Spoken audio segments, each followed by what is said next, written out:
collègues. J'espère que vous allez bien. Donc, on va passer. Est-ce que vous n'avez pas aucun pouvoir ce soir? Donc, moi j'ai le pouvoir de M. Rocher à Mme Michel Desrosais, le pouvoir de M.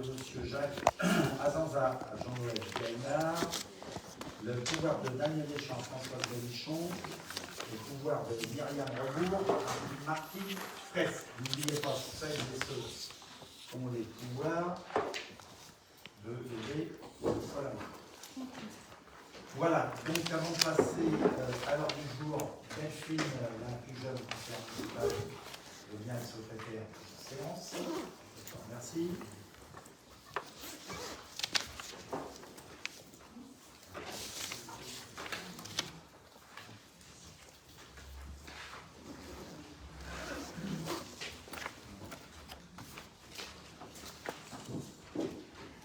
Merci Delphine. Donc, approbation du dernier conseil municipal. Est-ce que vous avez des observations?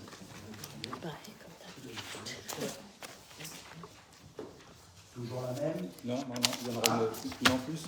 Juste, je préviens de nouveau qu'on retransmet le conseil, donc il est filmé. Et on a effectivement une remarque sur le dernier conseil municipal que va faire M. Chambord. Oui, suite à la... Bonjour, Monsieur Chambord. Monsieur le maire, mesdames et messieurs les conseillers municipaux.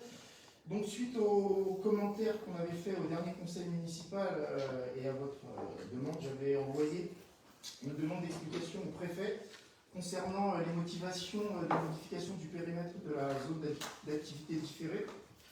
Les services de la préfecture nous ont répondu, donc je vais lire rapidement les réponses qui nous ont été données. Suite à votre courrier, etc. Donc il s'avère en effet qu'il y a quelques approximations dans le vocabulaire employé, et donc effectivement nous avions raison, ce n'est pas un ajout qui a été fait, mais un ajustement et une suppression de certaines zones en fait. Ce qui est précisé dans le paragraphe d'après. Donc concernant le périmètre sud, cela rentrait dans le cadre des réflexions en cours, comme vous le savez, sur un projet de construction de prison, donc ça, il n'y a pas de modification particulière. Par contre, sur le secteur des brosses, la proposition de réduire le périmètre, elle vient de réduire le périmètre de la ZAD, répondait au souhait de la communauté urbaine GPSEO d'ajuster la ZAD sur le périmètre d'intérêt communautaire. Ces informations ont été transmises au service d'urbanisme de la commune par mail du 10 janvier 2022. Cette réponse est intéressante, mais une fois de plus, il est dommage que vous n'ayez pas transmis. Monsieur Chambord, je me permets de vous couper juste. Oui. Est-ce que vous nous faites le compte-rendu du courrier du préfet? Oui, c'est juste ça. Mais que vous commentez en même temps. Juste un petit moment. Ah oui, parce que le préfet ne commente jamais les... Non, les services. Ça, c'est la réponse qui est... Non, c'est pour ça que je veux que ça soit clair pour tout le monde, parce que j'entends vous dire et vous commentez en même temps. Que ça soit clair pour tout le monde. Oui, c'est justement la réponse qui était intéressante par rapport... La réponse qui a été faite est juste celle-ci. Sur le secteur des brosses, la proposition est de réduire le périmètre de la ZAD pour répondre à un souhait de la communauté urbaine, qui est d'ajuster cette ZAD au périmètre d'intérêt communautaire. D'autre part, il n'y a pas de par rapport au périmètre d'opération d'intérêt national Seine-Aval, ça n'a pas été remis en cause puisque ces deux périmètres se superposent. Donc il n'y a strictement aucune modification. Ce que je voulais dire, c'était que cette réponse était intéressante, car elle montre que sur ce secteur, les enjeux dépassent de loin le cadre de la commune et restreint donc notre marge de manœuvre sur les projets qui peuvent s'y développer, car il va y avoir des projets. Ils entrent effectivement dans le cadre du PLHI, qui est destiné à une augmentation de l'offre de logements sur le secteur.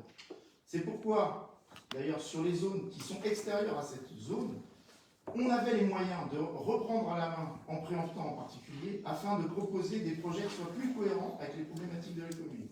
Entre autres, par rapport à ce qui avait été dit, les conclusions du PLUI de Magnanville en 2014, qui avait des manques de lieux de vie communale, en particulier de places communales.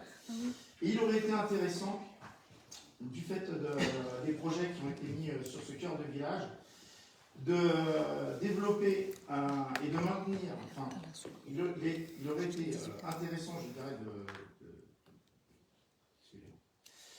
de faire des projets pour maintenir et développer le marché de producteurs, car j'ai appris il n'y a pas très longtemps qu'il allait être abandonné. C'est dommage que... C'est gonflé, monsieur. Bah, non, je trouve que c'est pas gonflé parce qu'on avait la possibilité... Allez, finissez. On avait la possibilité de reprendre la main ici et de développer ce cœur de village, ça n'a pas été fait. Je trouve que c'est bien dommage pour l'intérêt général que ce choix n'ait pas été fait. Voilà.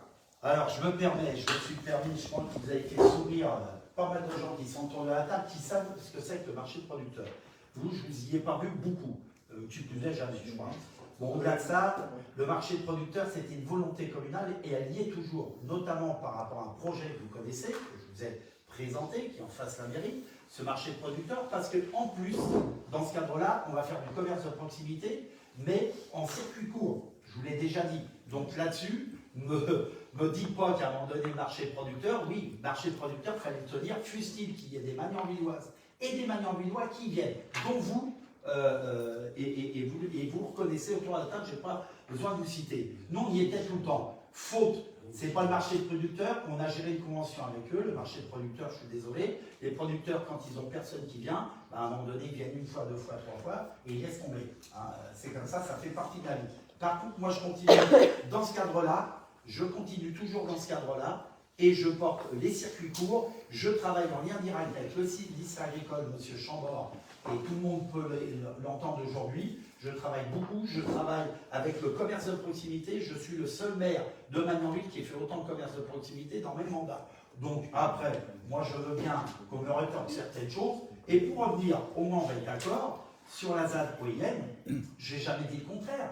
Après, vous me dites, aujourd'hui il faut préempter. Monsieur Chambord, je vous ai déjà expliqué. On ne fait pas l'addition de carottes, de choux, ou j'en passe, c'est des meilleurs comme ça, on gère une collectivité. Et préempter pour vous, pour moi, c'est pas un gros mot, préempter, mais préempter, il faut avoir l'accord, on ne peut pas préempter tout seul la commune. Je n'ai pas assez d'argent. Vous nous dites qu'on a à chaque fois qu'on est en faillite, même si on n'y est pas. Et préempter, la préemption se passe avec forcément des organismes comme l'EPF d'Île-de-France.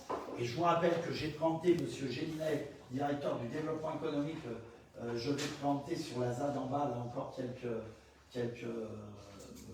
commerces, mais quelques entreprises, dans le cadre du futur projet d'entrée de ville, vous voyez, je préempte, mais il faut que j'ai l'accord et les moyens financiers, l'EPF étant le banquier des collectivités. Et en plus, là, on est sur un territoire d'OIM, et donc le territoire OIM, de fait, on a ou pas l'autorisation de l'État. Je vous rappelle que le fameux hôtel Formule 1, et je vous l'avais dit, mais il faut s'en rappeler de ce que je vous dis ici, autour de la table, j'avais demandé de la préemption pour à un moment donné continuer et faire une belle entrée de ville, sauf qu'elle m'a été refusée par l'État, qui est passé, c'est le préfet de région qui a refusé la préemption qui était accordée pour la ville de Magnanville, pour la communauté urbaine, et dans le même temps par l'EPF d'Île-de-France. Vous voyez, donc la préemption, on s'est enjoué, et dans le même temps, oui, il y a des réserves foncières qu'on a bloquées, qu'on a mises sous réserve pour se préserver de l'avenir. Mais j'estime qu'à un moment donné, de faire une belle entrée de ville, puis d'abord moi qu'estime, après tout le monde estime aujourd'hui, quand on l'a présenté, tout le monde était d'accord, d'avoir une belle entrée de ville, et ben ça redonne à un moment donné un autre engagement à la commune de Magnanville. Voilà ce que je voulais vous dire. Mais parfaitement en accord sur la ZAD OIM, mais préempté, je n'avais pas les moyens, et de toute façon, l'État m'avait refusé la préemption, de fait. Juste, voilà. Si vous me permettez. Je ne reviens pas dessus. Non, juste une toute petite remarque par rapport à ça. Sur la ZAD et sur l'OIM, vous avez entièrement raison, c'est l'État qui a la main. Et au passage, si c'est une ZAD, c'est pas n'importe qui peut préempter. En particulier, vous ne pouvez pas préempter, puisque oui, tout à fait. Le préempteur ici, sur la ZAD, c'est le PFI. Le PFY. C'est eux qui ont été nommés par l'arrêté préfectoral pour préempter. Et comme c'est une OIM, évidemment, c'est l'État qui a la main par-dessus, si ça, évidemment, va à l'encontre de l'intérêt national défini par l'État. Et c'est pour ça, d'ailleurs, que l'hôtel, la préemption de l'hôtel a été refusée par l'État. Par contre, quand on est ici, en face de la mairie, c'est pas sur la ZAD, donc c'est plus du tout les mêmes règles, et c'est pas du tout c'est plus du tout sur le périmètre de l'OIM, c'est plus du tout sur le périmètre de la ZAD, et donc ici on n'est plus du tout sur les mêmes règles. Ce qui a été dit, ce que nous avons dit d'ailleurs par rapport à ce projet, c'est qu'il y a eu un projet qui a été proposé, un projet qui a même été imposé, je dirais plus que proposé, qui est la création de logements, bon je ne repasserai pas là-dessus. Et ce qui est dommage par rapport à ça, c'est qu'il n'y ait pas eu d'autres projets. Nous avons eu une réunion sur laquelle on s'était un tout petit peu accroché parce que nous avions proposé d'autres choses, nous avons fait d'autres propositions, et en particulier la proposition de créer une place au niveau de cet endroit, place d'ailleurs qui était, je dirais, préconisée par les conclusions du PLUI, le PLUI d'ailleurs, c'est le PLUI à l'époque, de 2014. Et ce qui est dommage par rapport à ce projet, c'est qu'il n'y ait pas eu. Il n'y ait pas eu de discussion, il n'y ait pas eu de concertation, il n'y a eu qu'un seul projet imposé. Et c'est ça qui est dommage. Et quand on voit aujourd'hui que le marché producteur est abandonné, bah, il n'y a rien non plus qui a été fait pour qu'il soit maintenu, puisque au lieu de faire une place avec des commerces. Je termine. Non, parce que dire que nous sommes. Non, dire. Sérieux. Si, c'est sérieux. C'est sérieux parce que faire un marché alors que vous allez engorger ici encore avec des bâtiments, au lieu de faire une place pour qu'ils puissent pouvoir se développer, c'est pas. Je ne vous laisserai pas dire ça. Bon, de toute Si. façon, non. On peut le dire. Par contre, que vous continuez à dire que vous travaillez avec le producteur local, je suis entièrement d'accord. Monsieur Chambord, vous m'avez demandé la parole sur une question suite à une lettre des services de la préfecture. Je vous ai entendu, je vous ai dit que j'étais d'accord. Je ferme le débat, ça ne sert à rien. De toute façon, de continuer à discuter avec vous. Vous ne comprenez jamais. Donc je ferme la parole. Allez, donc, soyez pas au-delà de s'il ça, vous plaît, et par contre, dites surtout que ça ne sert à rien de discuter parce que le projet, le permis est déjà déposé et tout est déjà terminé. heureusement qu'on travaille quand même en amont parce que si on attendait, on ne travaillerait pas beaucoup. Non, c'est pas une question de travailler en amont, c'est une question, comme vous le dites vous-même, de concertation. Bon, allez, je ne vais pas faire un dialogue encore ce soir avec vous. De toute façon, c'est un bon moment, on arrive aux vacances, il fait beau. Donc, les désaccords, vous les sentez, vous les gardez, vous faites ce que vous voulez. Moi, j'ai fait mon job avec mon équipe et vous inquiétez pas, les Magnanvilloises et Magnanvillois, ils ont été vus, revus, j'en passe, et des meilleurs, et même le voisinage. Et dans le même temps, ce projet sera, et c'est un magnifique projet pour le cœur de Magnanville. Et vous le verrez, vous n'êtes pas d'accord, mais je saurais vous le rappeler en temps voulu. Voilà. Allez, on attaque l'ordre du jour. Alors, avant d'attaquer l'approbation des procès-verbaux, toujours la même discours, il n'y a pas de souci. Donc, je les soumets au vote. Qui est contre? 7. Qui s'abstient? Qui est pour? Je vous remercie. Tableau des emplois communaux. Donc, alors ça fait le lien aussi en même temps avec une demande que vous m'avez faite, des questions que vous m'avez posées ce soir, notamment sur la création des 6 premiers postes du tableau, hein, ce que vous m'avez demandé. Donc, je vais vous rappeler la règle dans les collectivités locales, quelles qu'elles soient, mais ça se passe aussi dans d'autres entreprises. Quand on supprime ou on crée des postes, il faut passer par les organismes paritaires. Organismes paritaires qui sont ici jusqu'en fin d'année 2022, le CT et le CHSCT. Après, en 2023, je vous informe, il n'y aura plus qu'un organisme paritaire qui s'appellera, je ne sais jamais, le comité social. Il n'y aura plus de CHSCT. C'est bien triste, hein, je vous le dis, moi, de ma part, je trouve ça normal pour les salariés de ne plus avoir d'organismes qui regardent les conditions de sécurité et de conditions de travail, parce que je pense que dans un seul organisme demain, ça va être noyé, et ça je leur ai dit. Donc ça c'est la loi et la réglementation qui vient du gouvernement, j'y suis pour rien, mais au-delà de ça, je condamne, et je tenais que ça soit aussi rapporté en tant que tel. Donc, je reviens, création, suppression, création, CT, CHSCT. Une fois, alors ça prend du temps, hein, ça prend du temps. Une fois qu'on a supprimé, on recrée des postes, hein, et donc les postes que vous voyez ce soir, je ne peux pas déjà vous donner les noms, parce qu'en conseil municipal, même en CP, en CHSCT, on ne donne jamais les noms, mais je vais essayer de vous aiguiller. Les postes qu'on a supprimés, c'est l'ancien poste de rédacteur principal de première classe, suite au départ du secrétariat général.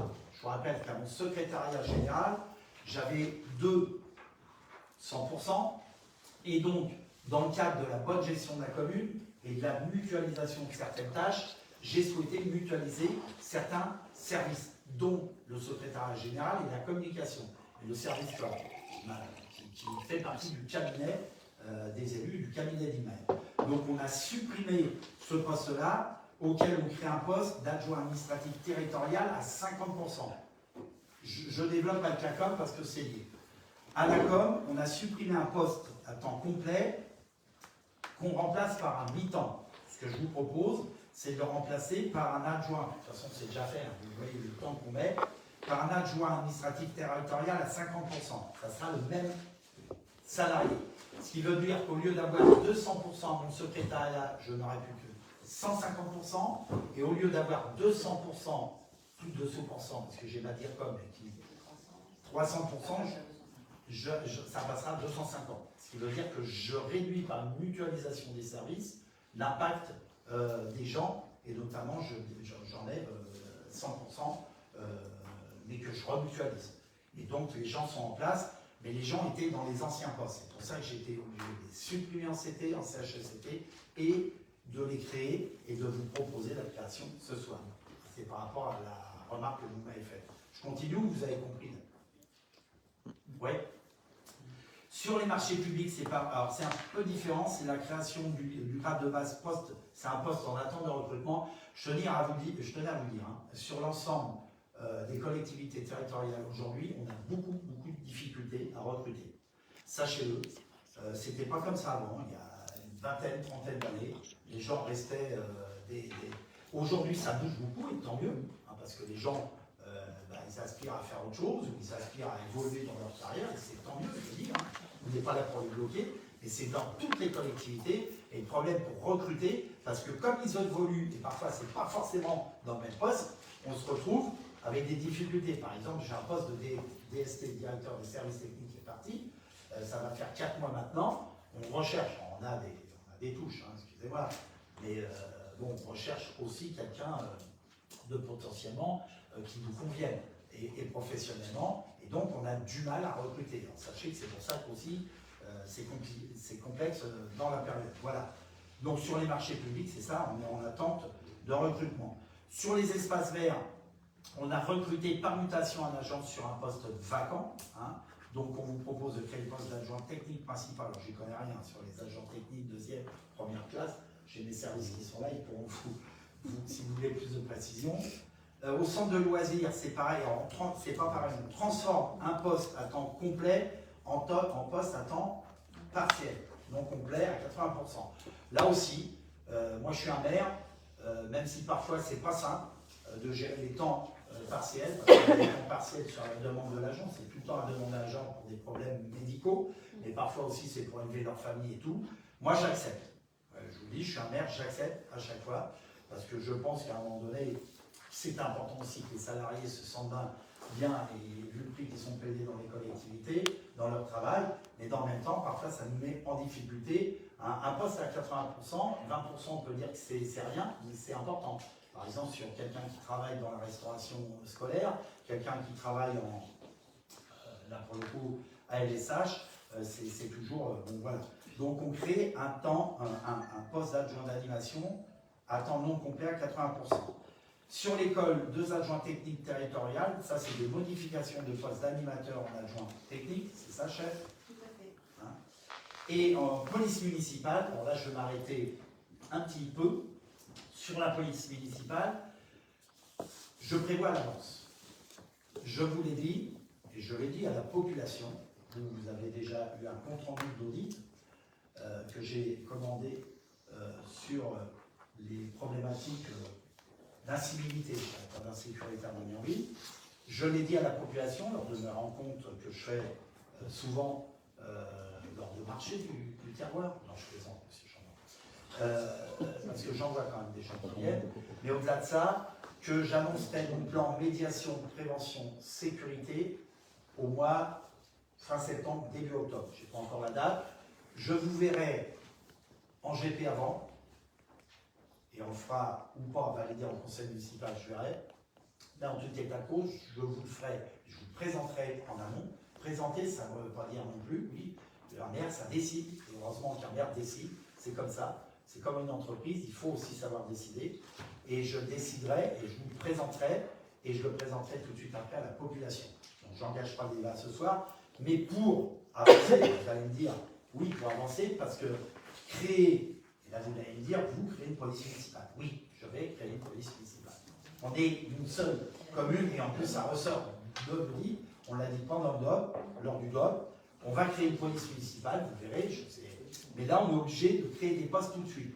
Parce que sachez qu'un poste d'ASVP, comme on avait aujourd'hui, ce n'est pas un poste de policier municipal. Et un ASVP fera partie de l'organisation de la police municipale, mais on est obligé, pour créer une police municipale, de créer des postes en amont. C'est ce que je vous ai dit tout à l'heure, entre les organismes paritaires. Donc on a passé Charline en CHSCT et en CT. Charline, ah oui, elle est derrière moi. Et maintenant, je suis obligé de le créer aussi au conseil municipal. Ça n'engage pas la décision que je vous présenterai fin septembre, début octobre. Mais en tout état de cause, oui, de toute façon, c'est pas un scoop, il y a la création d'une police municipale. On est, je sais pas, de toute façon, c'est une décision, on est une dernière commune, voilà, la seule commune du Montois à ne pas avoir de police municipale. Au-delà de ça, je n'étais pas un fan de la police municipale, mais aujourd'hui, on est obligé d'avancer sur ces questions-là, et il y a beaucoup plus de pouvoir. Voilà. Donc on crée 2 postes. Je les ai mis au même niveau, ils sont peut-être à un niveau là, mais je les ai mis au même niveau. Un qui est sûr qui va être recruté en amont, parce que je ne pouvais pas faire, je ne pouvais pas attendre, sinon vous savez que les policiers municipaux sont très durs à recruter, notamment par rapport au plan de recrutement de ma chère Anne Hidalgo à Paris, qui en recrute beaucoup et qui les paye beaucoup plus cher. Donc on est en pénurie sur la région de France. Et là, on avait la potentialité de recruter l'adjoint de la police municipale de Mantes-la-Jolie, ce que j'ai fait, et qui arrivera le 11 juillet. Voilà. En amont, pas de la création du poste, mais de la présentation que je vous ferai. Voilà, j'espère que j'étais explicite par rapport à la question que vous m'avez posée, mais qui est en lien avec la note de présentation, bien entendu. Si je n'ai pas été assez, dites-moi-le, ou on peut répondre, les services sont là pour y répondre plus dans le détail. Monsieur Laroche. Un commentaire sur les 2 premiers points, finalement, la modification du tableau des effectifs et puis la modification de la ligne indemnitaire. Sur le premier point, donc, on prend note des explications que vous avez données sur les 6 premières lignes du tableau. On avait bien noté que c'était les 2 dernières en fait, qui étaient intéressantes dans le cadre des évolutions pour la commune. Vous avez annoncé la création d'une police municipale. On s'en réjouit puisque c'était dans notre programme. On avait proposé au Ménilhan-Villois de mettre en place cette police municipale. Vous reprenez cette idée. Je ne reprends pas, monsieur Laroche. On est en conseil municipal. Alors, on ne prend pas. Vous en réjouissez, laissez-moi c'est finir, s'il vous plaît. J'ai commencé en disant que c'était une bonne idée. Laissez-moi finir. Non, ça n'y était pas. Vous vouliez mettre. Et voilà, pour se faire plaisir. Mais c'est pas le sujet. S'il vous plaît, c'est pas le sujet. Ce qu'on est en train de dire, c'est qu'on se réjouit que vous preniez cette idée-là. C'est bien. Parce que nous la défendons. C'est très bien. C'est très bien, cela. C'est ça qu'il faut retenir. Ceci étant dit, la police municipale est au service d'une politique plus globale. Et donc, pour pouvoir nous réjouir jusqu'au bout, on a effectivement besoin d'éléments complémentaires. Alors, vous nous dites qu'on aura des informations plus tard, avant septembre, si j'ai bien... Non, j'ai dit fin septembre, début octobre. Excusez-moi. Vous nous présenterez, mais effectivement, on aimerait savoir comment vous souhaitez intégrer les missions de cette police municipale dans une politique plus globale de prévention et de lutte contre les incivilités au sens large. Et plus précisément sur la police municipale, quelles sont les missions que vous souhaitez lui confier? Est-ce que ce sera une police d'intervention, ce que nous ne préconisons pas? Est-ce que ce sera une police de proximité, ce qui nous semble plus judicieux? Est-ce qu'elle travaillera dans la journée, ce qui nous semble plus judicieux aussi, ou la nuit? Alors, il y a un certain nombre de questions qui vont se poser sur les missions. Avec les missions, il y a aussi la question des moyens, puisque là, on a 2 postes qui vont être créés, mais est-ce que vous envisagez que la police municipale soit composée de 2 agents, de 2 policiers municipaux, ou est-ce qu'elle a la vocation à être plus large? Comment vont être équipés ces agents? Puisque la police, c'est très bien, mais il faut des équipements. pour la mobilité, voiture, vélo. Enfin, il y a un certain nombre de pistes qui sont possibles. Il y a le sujet de l'armement qui va se poser très, très rapidement. Donc des questions sur les missions, des questions sur les moyens, des questions sur l'articulation avec ce qui existe aujourd'hui. On pense notamment aux postes d'ASVP. Il y a 3 postes d'ASVP, si je ne dis pas de bêtises, dans le tableau des effectifs. Est-ce qu'ils ont vocation à perdurer? Est-ce que les policiers vont remplacer ces ASVP? Donc, comment vous voyez l'articulation? Et également avec Connexia, qui représente un poste budgétaire non négligeable. On aimerait comprendre l'articulation que vous avez entre ces différentes missions. Et puis le dernier point sur lequel on souhaitait insister, vous l'avez évoqué, hein, mais au-delà de l'ambition d'avoir une police municipale, une des grandes difficultés, et c'est vrai sur beaucoup de métiers des collectivités locales, mais particulièrement sur les métiers de police municipale, c'est la capacité d'attirer des personnes. Vous nous dites que vous avez déjà réussi à recruter un policier, c'est très bien, il y aura un deuxième poste à recruter, et donc quels sont les moyens que vous donnez pour être attractif sur ces métiers? La rémunération est un moyen, mais on voit sur le point numéro 2 qu'on est déjà au max de ce qui est proposé sur les régimes indemnitaires. Donc c'est un peu ce qui se fait partout ailleurs, donc ça veut dire que ce ne sera pas un élément différenciant entre la commune de Magnanville et d'autres communes. Donc il faut regarder les autres éléments qui permettent de contribuer à l'attractivité de ces postes.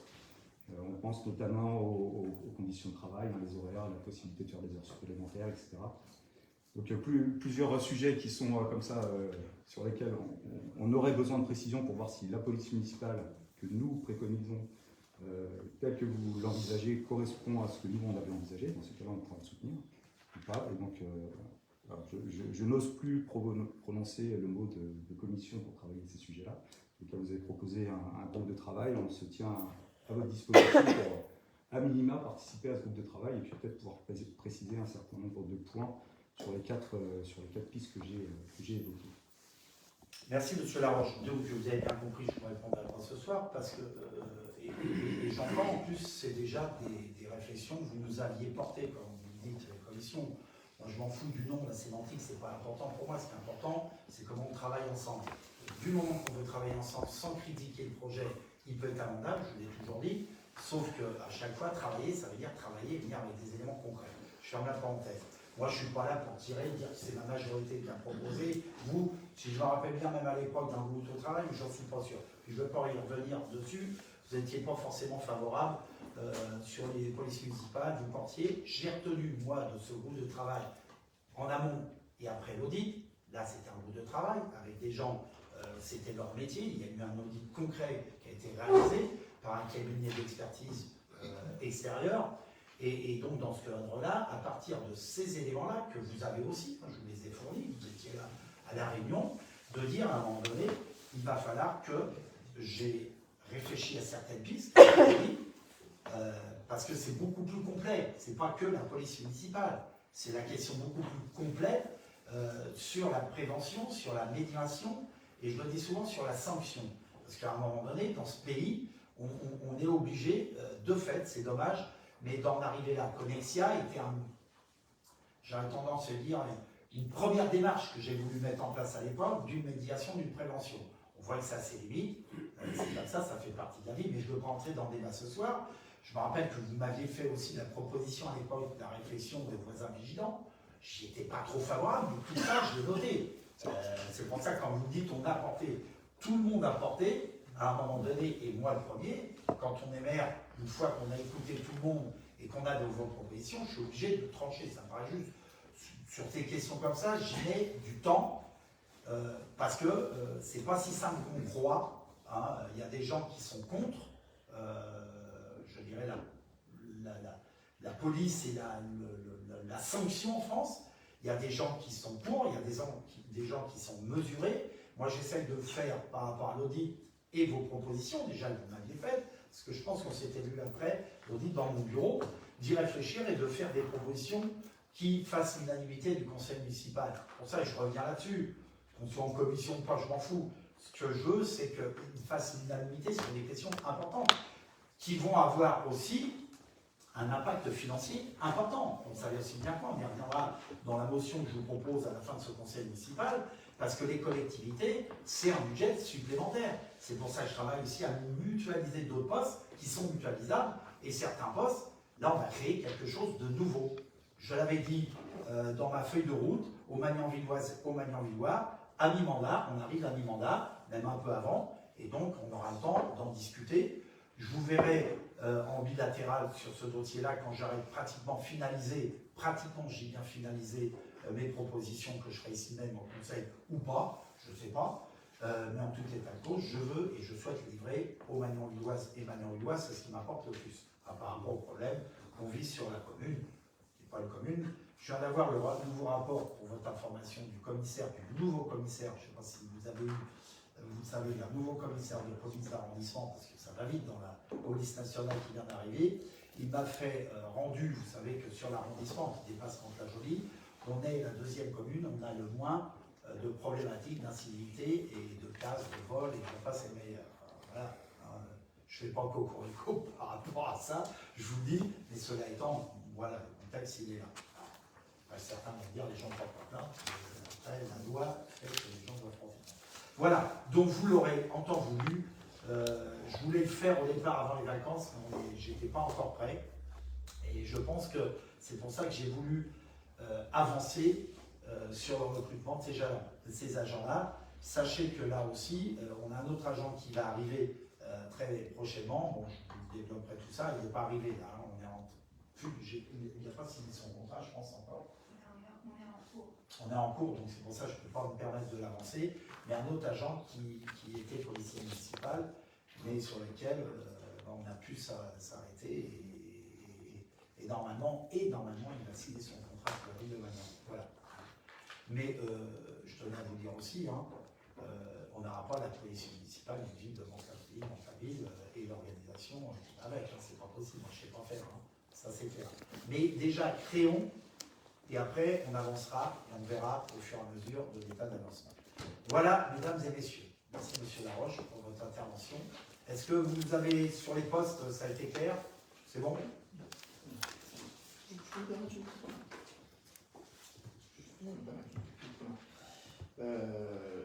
fois de plus, ça a été très très clair. Si j'ai bien compris, en fait, on vote aujourd'hui pour pouvoir recruter très très rapidement. Et une fois de plus, ce qui est dommage, c'est que vous dites qu'il est quasiment finalisé le projet, je pense qu'il est même quasiment fini.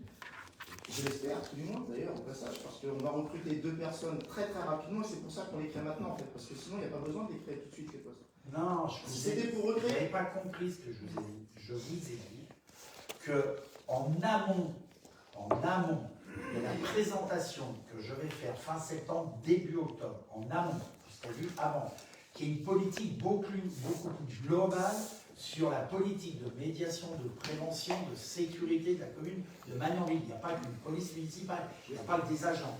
Je vous l'expliquais tout à l'heure, je refais le point. Quand on veut recruter des agents en amont, en plus dans ces métiers-là, on a de grosses difficultés de recrutement. Je vous ai expliqué pourquoi. Je suis obligé de le faire en amont, de le passer dans le conseil municipal, de créer des postes pour un recrutement en amont, en vue de proposer. C'est pas un scoop qu'il n'y aura pas une police municipale à Magnan-Ville. C'est pas un scoop, je vous l'ai déjà dit, j'ai fait voter. Déjà, le conseil, ça fait partie du débat d'orientation budgétaire. Excusez-moi. Donc voilà. Et je suis obligé de créer en amont. Je n'ai pas pris, vous me croyez ou vous ne me croyez pas, je ne travaille pas comme ça, moi, au doigt mouillé, parce que ça engage beaucoup de choses, et notamment financièrement, et beaucoup d'enjeux dans la période. Et donc, je souhaite réellement, en plus associer mes nouveaux, pas que mes nouveaux élus, mais mes nouveaux directeurs.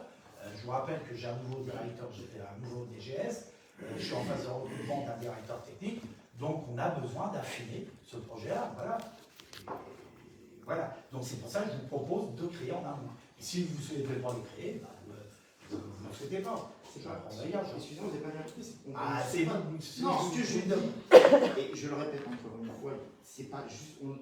Si on comprend bien la délibération, c'est pour créer.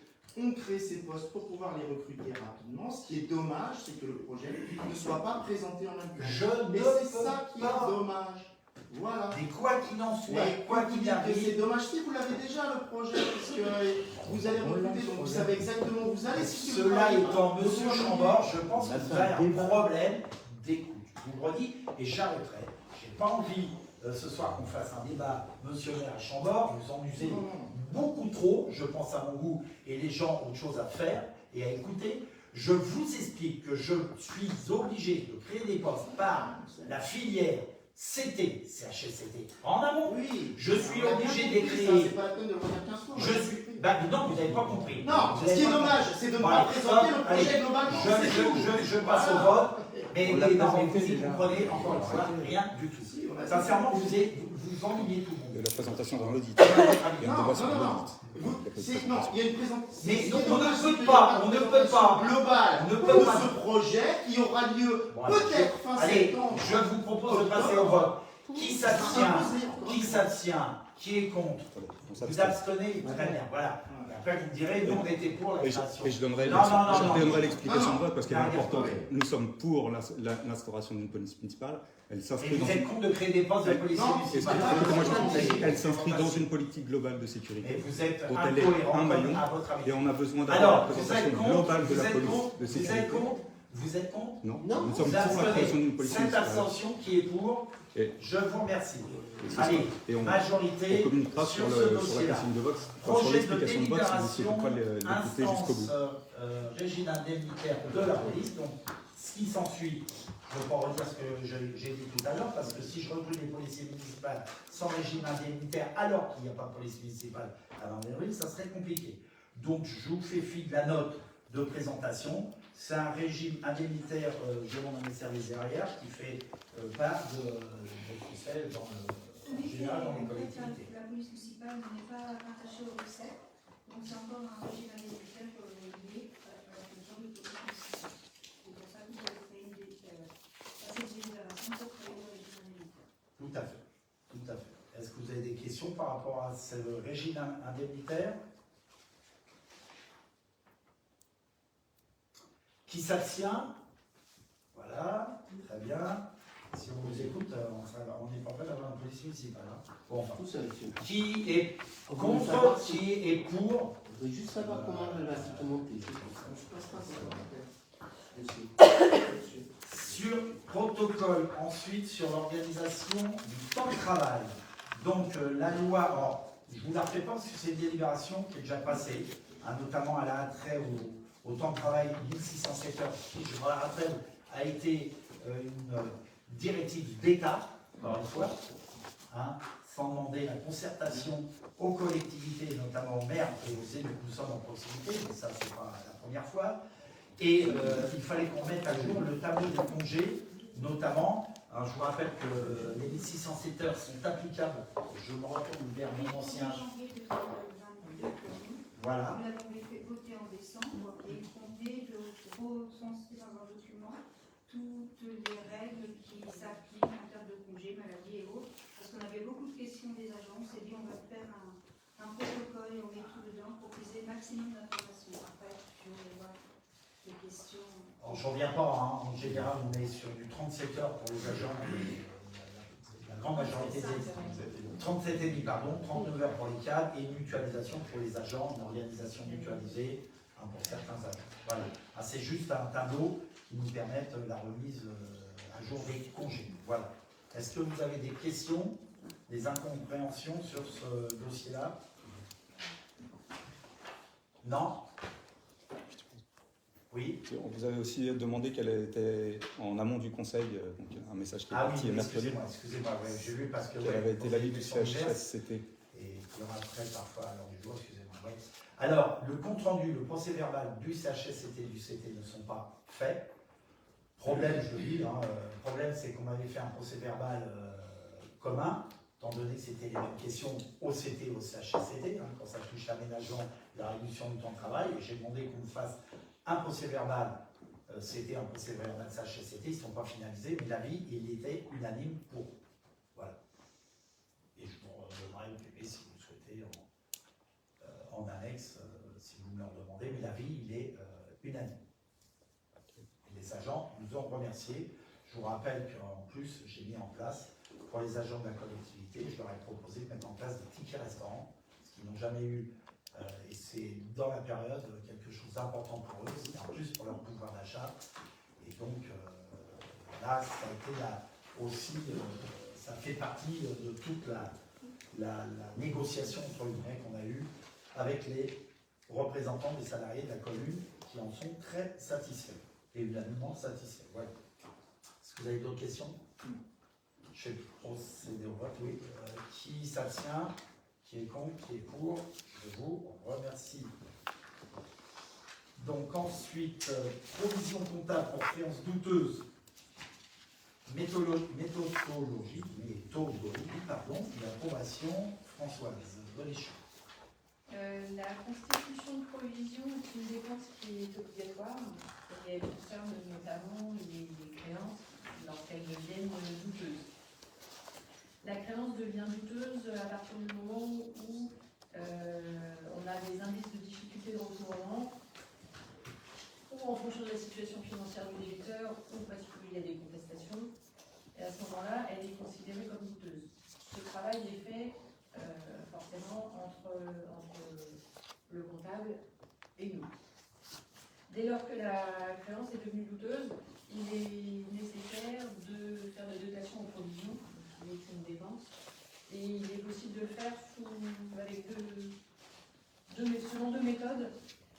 En ce qui nous concerne, nous avons un certain nombre de créances douteuses, c'est des toutes petites créances, c'est des fois 12 euros, 10 euros, voire 2,24 € s'il s'agissait d'un repas ou d'une heure de périscolaire qui n'a pas été réglée. Donc on a beaucoup de toutes petites créances, ce qui ne mérite pas d'être étudié chaque mois une par une pour décider du montant des dotations à provisionner, mais plutôt de voir l'enveloppe globale et de s'intéresser aux difficultés qu'on aura à les recouvrer par rapport à l'antériorité de la dette. Si la créance elle a plus de 5 ans, on a encore un peu moins de chances de la récupérer que si elle a 3 mois d'antériorité. Donc on a décidé de retenir comme critère principal l'antériorité de la créance et d'appliquer un taux en fonction de cette antériorité pour provisionner. Ce qu'on vous propose de retenir du coup pour le stock de créances douteuses dont nous disposons aujourd'hui, c'est de prendre un taux intermédiaire qui est de 16% et puis d'appliquer à partir de l'année 2023, c'est ça, une progressivité de ces provisions, c'est-à-dire que les plus anciennes seront provisionnées à hauteur de 20%, les dernières, les plus récentes, allant jusqu'à 10%. Voilà, donc pour l'année 2022, en reprenant le stock global, ça représente une dotation d'un peu plus de 7 000 €. Certaines sont en cours de démarche. Peut-être qu'on récupère un petit peu.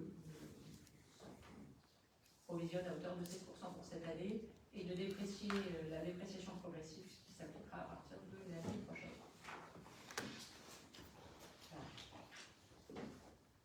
Est-ce que vous avez des questions à ce sujet?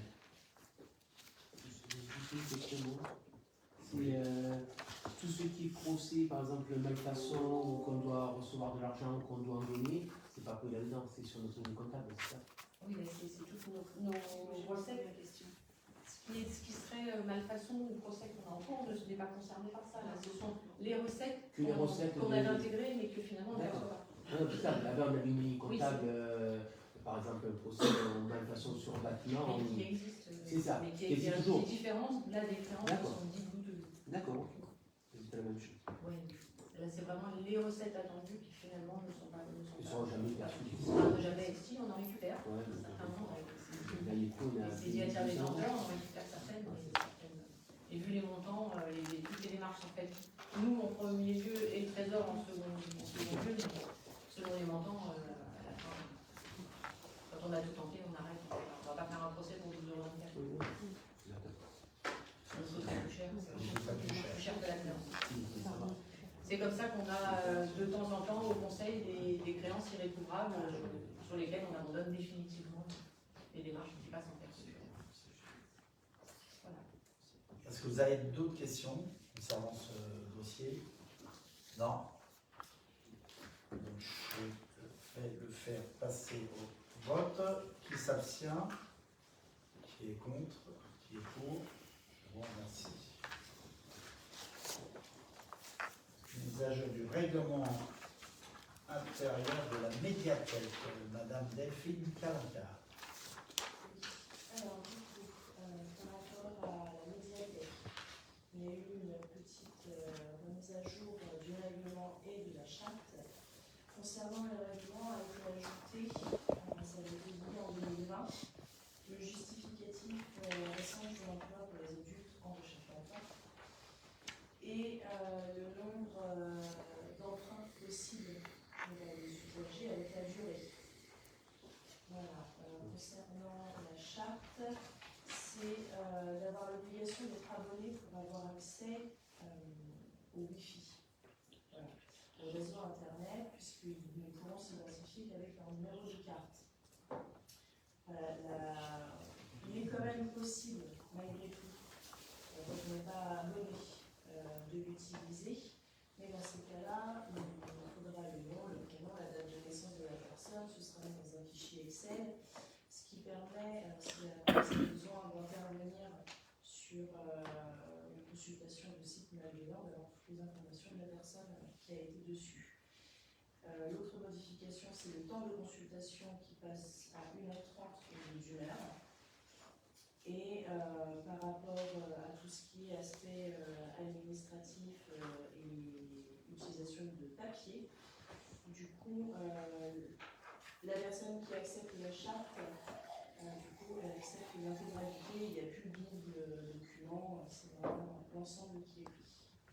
Voilà pour les modifications. Est-ce que vous avez des questions par rapport à cette modification du règlement intérieur? Je tiens à souligner, dans le même temps, parce qu'on est sur la médiathèque, la fête de la musique, dont j'étais excusé santé, a été une vraie réussite et j'ai beaucoup de retours de gens, sincèrement, qui ne connaissaient pas encore. Vous vous rappelez, cette fameuse médiathèque a été ouverte juste en amont du Covid et du confinement. Il y avait beaucoup de gens qui ne l'avaient pas encore découverte et sincèrement, on est maintenant du mois de 2021. Au-delà de la fête de la musique, a été une vraie réussite. On dit que c'était un merveilleux atout pour l'ensemble de la population, qu'ils soient aînés, jeunes, moins jeunes, lycéens, collégiens et nos écoles, et que c'était vraiment un bel atout pour la commune. Voilà, je tenais à vous livrer, même si ça ne va pas avoir beaucoup avec le règlement intérieur, mais le règlement intérieur fait partie du fonctionnement de notre médiathèque, qui est vraiment, on peut en être fier. Voilà, est-ce que vous avez d'autres questions?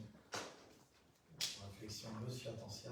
Moi j'en ai un, c'est d'habitude on avait pris d'un, donc vous les avez mis sur le site comme vous avez dit, lesquels qui seront revus, est-ce qu'ils repassent à conseil ou pas ça? De quoi? Les prix de. Les tarifs, Ouais. Comme toute la tarification. Mais non, mais comme elle n'était pas marquée, j'ai pas lu dans le règlement, comme quoi c'est. Le règlement, il est pour l'usager. Ça ne change en rien le fonctionnement du conseil municipal qui valide et qui vote les tarifs. L'usager aurait pu vouloir avoir les tarifs. C'est ça. ça qui est bien. Non, il y a un annexe d'habitude, c'est pour ça. Il y a un annexe où. Mais là, comment on le met sur le site, mais le site. Ça fait évaluate, on voit l'ensemble de la tarification, vous allez le revoir le conseil Non, c'est pour ça que je posais une question, comme ça, je pensais que c'était. Mais là, on est pur sur un règlement intérieur. En Delphine, c'est ça, sur un règlement intérieur. C'est vraiment dur et puis ça concerne vraiment surtout l'utilisation Internet, il faut vraiment que ce soit réglementé pour éviter toute problématique qu'il y a eu. D'accord. Voilà, est-ce que d'autres questions? Non? Je vais procéder au vote pour ce règlement intérieur, cette modif, qui s'abstient, qui est contre, qui est pour. Je vous remercie.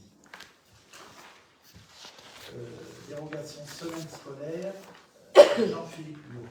En 2017, les réjouis de la communauté, la loi Péfran-Calégué, on est passé la semaine de 4 jours sur les temps scolaires.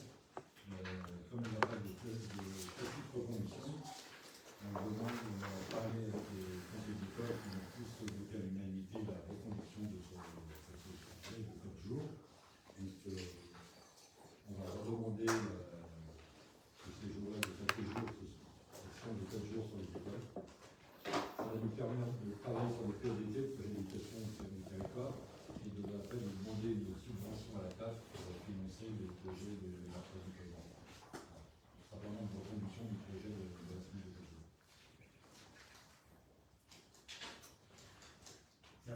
Philippe, est-ce que vous avez des questions par rapport à ça? De toute façon, ça serait malvenu de revenir à... Et ça peut être quelque chose de Pas de questions? Donc je vais procéder au vote. Qui est contre? Qui s'abstient? Qui est pour? Je vous remercie. Règlement intérieur, accueil, on est dans les règlements intérieurs. Ce soir, c'est vrai. À toi, Nathalie. Alors, le règlement intérieur du centre de loisirs et du club ado a un petit peu changé. Alors, sur le centre de loisirs, les parents pourront réserver le périscolaire jusqu'à la veille, comme la cantine en fait, sauf pour les mercredis et les vacances où c'est toujours une semaine à l'avance.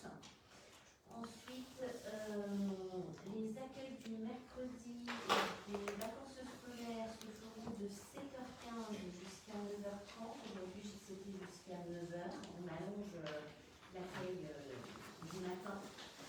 Et on va mettre en place des demi-journées le mercredi, c'est un test.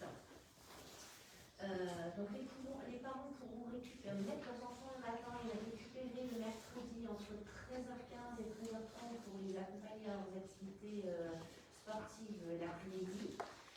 Et on met en place que pour l'EMO pour l'instant, où les enfants seront accueillis à l'EMO le matin. Pascal les emmènera jusqu'à la cantine au marinier. Et ils continuent leur journée au centre de loisirs et les parents viennent les récupérer au centre de loisirs normalement. Voilà les grosses modifications sur le centre de loisirs. Ce qui évolue sur le club ado, c'est les horaires d'ouverture qui étaient de 18h30 jusqu'à 22h30 qui vont passer de 18h à 22h.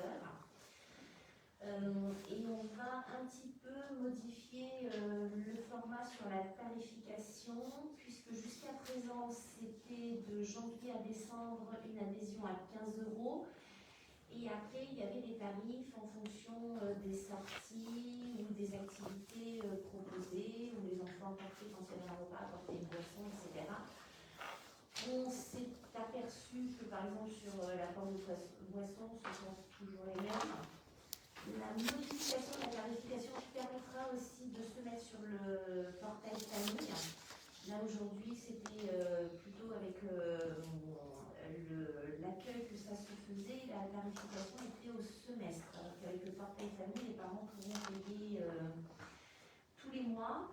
Et puis on espère pouvoir ouvrir du coup à plus de jeunes. Aujourd'hui il y a 23 familles qui sont concernées par le club ado et donc quand on a la programmation, on leur envoie sur leur boîte mail, c'est pas disponible sur le portail. Donc on va faire une tarification au mois pour les vendredis à 6 € et quand on aura une semaine de vacances, elle sera à 15 €. Et tout ça pourra se faire sur le portail famille et tout le monde aura accès à la programmation. Comme ça, ils sauront à l'avance s'ils veulent participer à tel ou tel mois ou tel ou tel année, etc. Voilà les grosses modifications. Je t'avais mis le lien là. Non,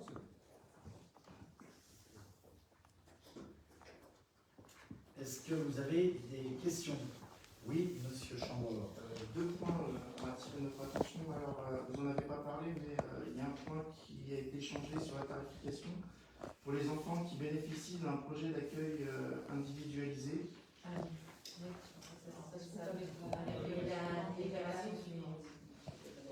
Oui, c'est coupé, mais c'était dans le projet.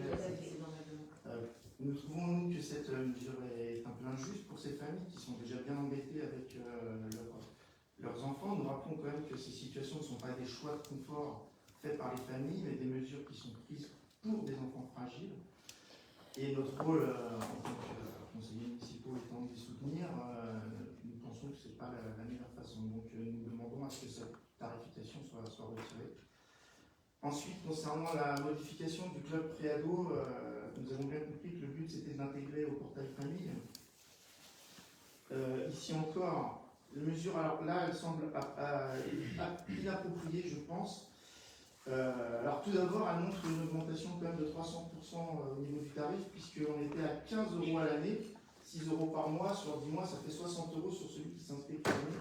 Donc on passe de 15 € à 60 €, ce qui est quand même non négligeable. C'était ça, puisque là, c'est pas terminé. À chaque activité, non, ça c'est... On va avoir des cours sur la façon dont on va tarifier les choses. Sur Club Préado, je m'excuse par rapport à la remarque qui vient d'être faite, mais mes enfants font partie du Club Préado. Donc ils font aucune sortie. Donc ils font des sorties, ils font des tarifs supplémentaires.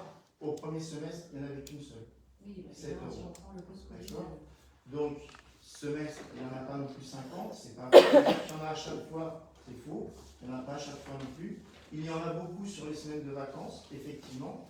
Sauf que sur les semaines de vacances, et à chaque fois qu'il y a une tarification supplémentaire, c'est aussi assujetti à un nombre de participants limité.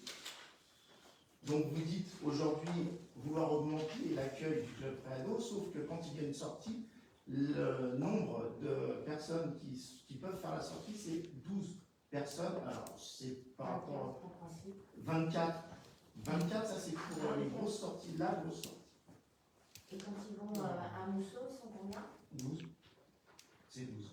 Cette année 12, l'année prochaine plus, mais à chaque fois qu'il y a Cohésio, Laser Game, Parc Astérix, c'est 24. C'est ça, c'est une sortie dans la nuit. C'est pas une. Bah, c'est pas une, plusieurs. Et une sortie. Non, plusieurs. Et une sortie. Parc Astérix en avril, on a eu Cohésio à la Toussaint. Donc Et une sortie par. Je dis par. Ah, il n'y en a pas non plus. C'est pas à chaque fois. Et ça, c'est. Là, je ne parle pas des vacances.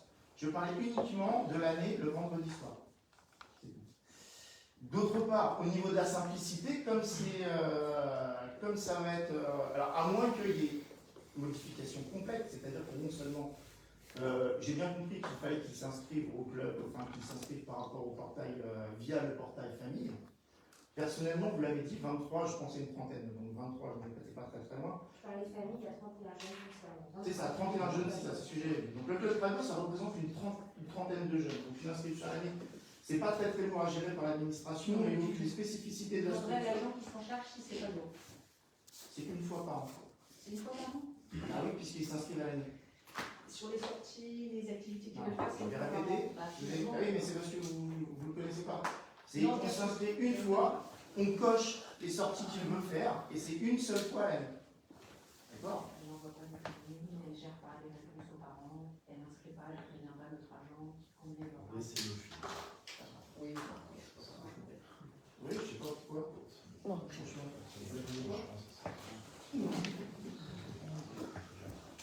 Bien. Donc, personnellement, au vu des spécificités de la structure, le mode de gestion actuel nous semble bien plus adapté. Par contre, si vous vouliez faire un geste, alors je vois que ça a été fait, qui bénéficie aux jeunes qui bénéficient de cette structure, vous auriez pu par exemple augmenter l'offre. Aujourd'hui, c'est ouvert une semaine seulement en vacances, pendant les vacances scolaires dans l'année, et c'est ouvert 2 semaines à l'été, sur toutes les vacances. On aurait pu l'ouvrir un peu plus. Voilà. Personnellement, je trouve que ce n'est pas adapté. Maintenant, dites, comme je vous dis, c'est par rapport au nombre de personnes et aux places limitées. Est-ce que le portail famille gère le nombre de places limitées? Comment il va... Comme on fait pour le centre de loisirs, on limite les places et ça bloque. C'est un logiciel. C'est un logiciel, hein, c'est plus pratique que. Donc, il y a des gens qui vont s'inscrire sur le mois qui ne vont pas pouvoir faire des activités. Bien sûr que si. Bah, si c'est 12, ils vont s'inscrire à 6 € par mois et puis ils ne vont pas faire l'activité. Enfin, je trouve que 6 €, je vous l'ai dit, 60 €, si c'était justifié, mais là, personnellement, je ne trouve pas ça justifié. D'autant plus que l'augmentation n'est pas négligeable. Hein. 15 €, passer de 15 à 60 €. Pourquoi c'est une augmentation de tarification? Parce qu'on estime qu'il y a des sorties où on demande 7 €, elles en valent que 4. Là, c'est pas juste pour les familles. Et des sorties où on en demande 7, elles en valent beaucoup plus. Donc on a essayé en fait de lisser l'augmentation sur, parce que tout le monde paye, on a essayé de le lister annuellement. Ils n'ont plus besoin de venir sur des repas spécifiques avec les boissons, sachant que ce sont toujours les mêmes qui apportent les boissons. Pour que moi, je veux que le centre, enfin que le club ado soit ouvert à beaucoup plus de jeunes que ces 23 familles.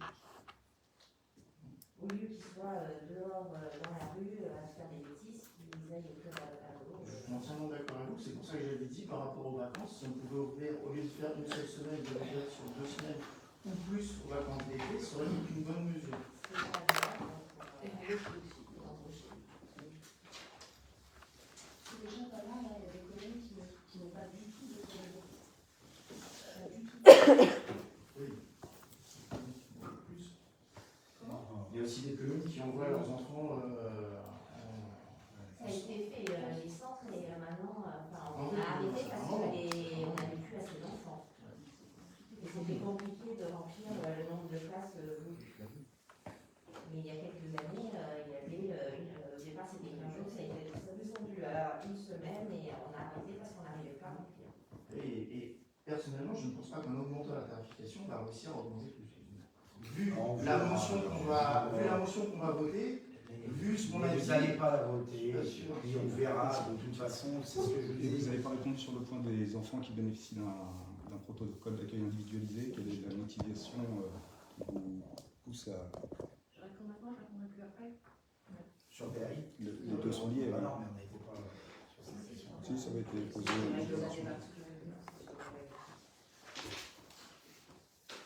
Alors oui, effectivement, ce ne sont pas des familles qui font ça par choix. Ceci dit, ça concerne 10 familles pour la commune. Effectivement. Seulement, est-ce que pour autant la gratuité de tout le reste est normale par rapport aux autres familles? Parce que ces enfants-là, effectivement, qui ont des difficultés, enfin des soucis de santé, c'est dommage. On aimerait n'avoir aucun PAI sur la commune. Ça, on n'y peut rien, c'est comme ça. Pour autant, ils sont accompagnés pendant le repas, ils bénéficient des structures, leurs repas sont réchauffés, ils participent aux animations sur la pause méridienne, ils sont encadrés. Pourquoi ce serait gratuit pour eux? parce qu'on le fait, parce qu'on Pourquoi ce serait gratuit pour eux? C'était la question, pourquoi ça resterait gratuit pour eux alors que tous les autres payent de la pause méridienne? Donc effectivement... Oui, alors. Les autres n'ont pas de difficultés liées à Parce qu'ils sont déjà malades et c'est déjà pas mal d'être malade quand on a cet âge-là. C'est une difficulté en plus peut-être. On pourrait aussi dire on n'accepte aucun pays, les familles se débrouillent, enfin il ne faut pas pousser. La participation d'1 euro quand on sait que la pause C'est ce que vous voulez proposer? coûte entre 9,50 € et 10,70 € par enfant, 1 euro, c'est pas monstrueux. Je suppose que vous 1 euro, 10 familles, ça fait 160. Moi j'ai fait à peu près le calcul. 1 euro par repas, c'est 160 €. C'est-à-dire que là, on est en train de parler. Moi je suis en train de parler d'enfants qui ont des difficultés. Je ne sais pas si vous savez ce que c'est d'avoir un PAI où on ne peut pas manger pareil que son copain, on ne peut pas manger de pain, on peut pas. Bon, c'est déjà des difficultés de se retrouver. Et là, la seule mesure qu'on est capable de prendre, c'est 1 euro, c'est-à-dire 160 € par Monsieur enfant. Chambord, je me permets de Excusez-moi, non. Je vais me permettre, je vais finir. Je vais terminer. Déjà, Parce que si déjà, c'est on juste. parle pas comme ça, ici au conseil municipal, c'est moi qui donne la parole. Mais à un moment donné, arrêtez quand même, monsieur Chambord. Si vous êtes là pour faire le choix à chaque fois, mais moi ça marche plus. Je fais pas le choix. Donc je vous dis, aujourd'hui, on vous explique, je vais laisser tout de suite la parole à Martine. On vous explique qu'à un moment donné, c'est pas une question par rapport aux gens qui ont des enfants en difficulté. S'il y en a qui portent ces difficultés-là et tout ce qu'on a fait et que vous nous avez reproché à une époque, c'est pour des personnes en difficulté.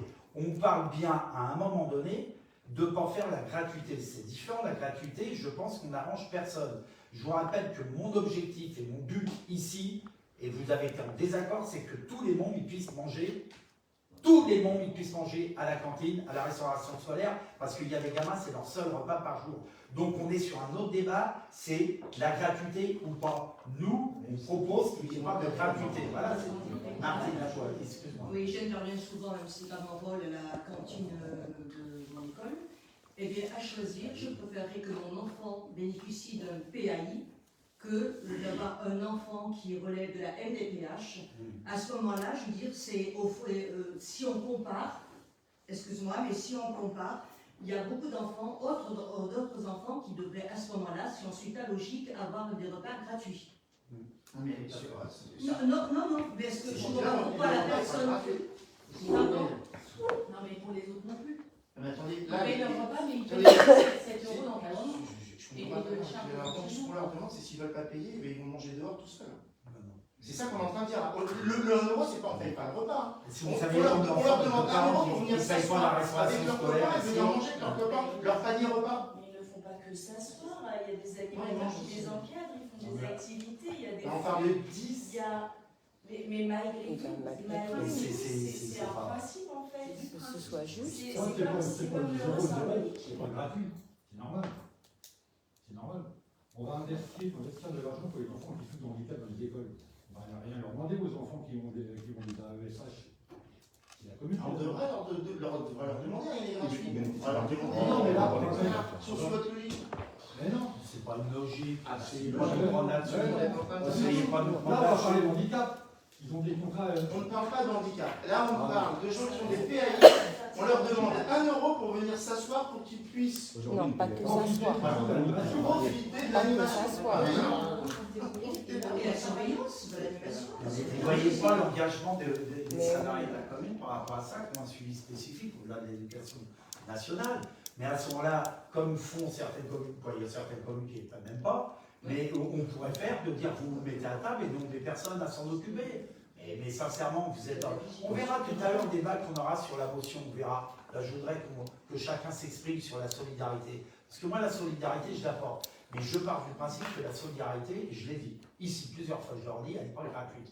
Elle n'est pas gratuite. J'estime que tout le monde devrait mettre 1 €, c'est 1 €. C'est le principe. C'est pas une question, c'est une question de principe. C'est tout ce que je dis. Voilà. Et après, ne prenez pas sur la question du handicap et tout. Si ici, le handicap, on le prend à 2 mains, voire à plusieurs mains, j'en ai fait plusieurs fois la démonstration. Je vous attends encore aussi avec moi pour défendre aussi les petits mondes du Formule 1, où j'y passe assez souvent, qui eux ont un seul repas par jour. Il y en a qui n'ont pas le droit au PAI, parce que le PAI, les parents, ils ne savent même pas leur faire à manger. Ils ne peuvent même pas leur faire à manger. Vous voyez, c'est ça. Et donc, on les aide. On les aide. Et je vous dis qu'au CCAS, le nombre d'aides que je passe. Donc, à un moment donné, que vous ne soyez pas d'accord, que vous vouliez que ça continue comme avant, nous, on vous propose que non. Et ce n'est pas une question de dire sur un débat sur on est contre le handicap, on est contre. C'est pas vrai, ça. On ne les cible pas. On dit qu'à un moment donné. Mais il y en a d'autres qu'on pourrait prendre en compte. Comme moi dit Madame Fraisse. On ne parle pas de tout ça. Il y en On a est en train de d'autres. parler des économies, là, c'est purement financier, si vous voulez. C'est Non, juste mais non, c'est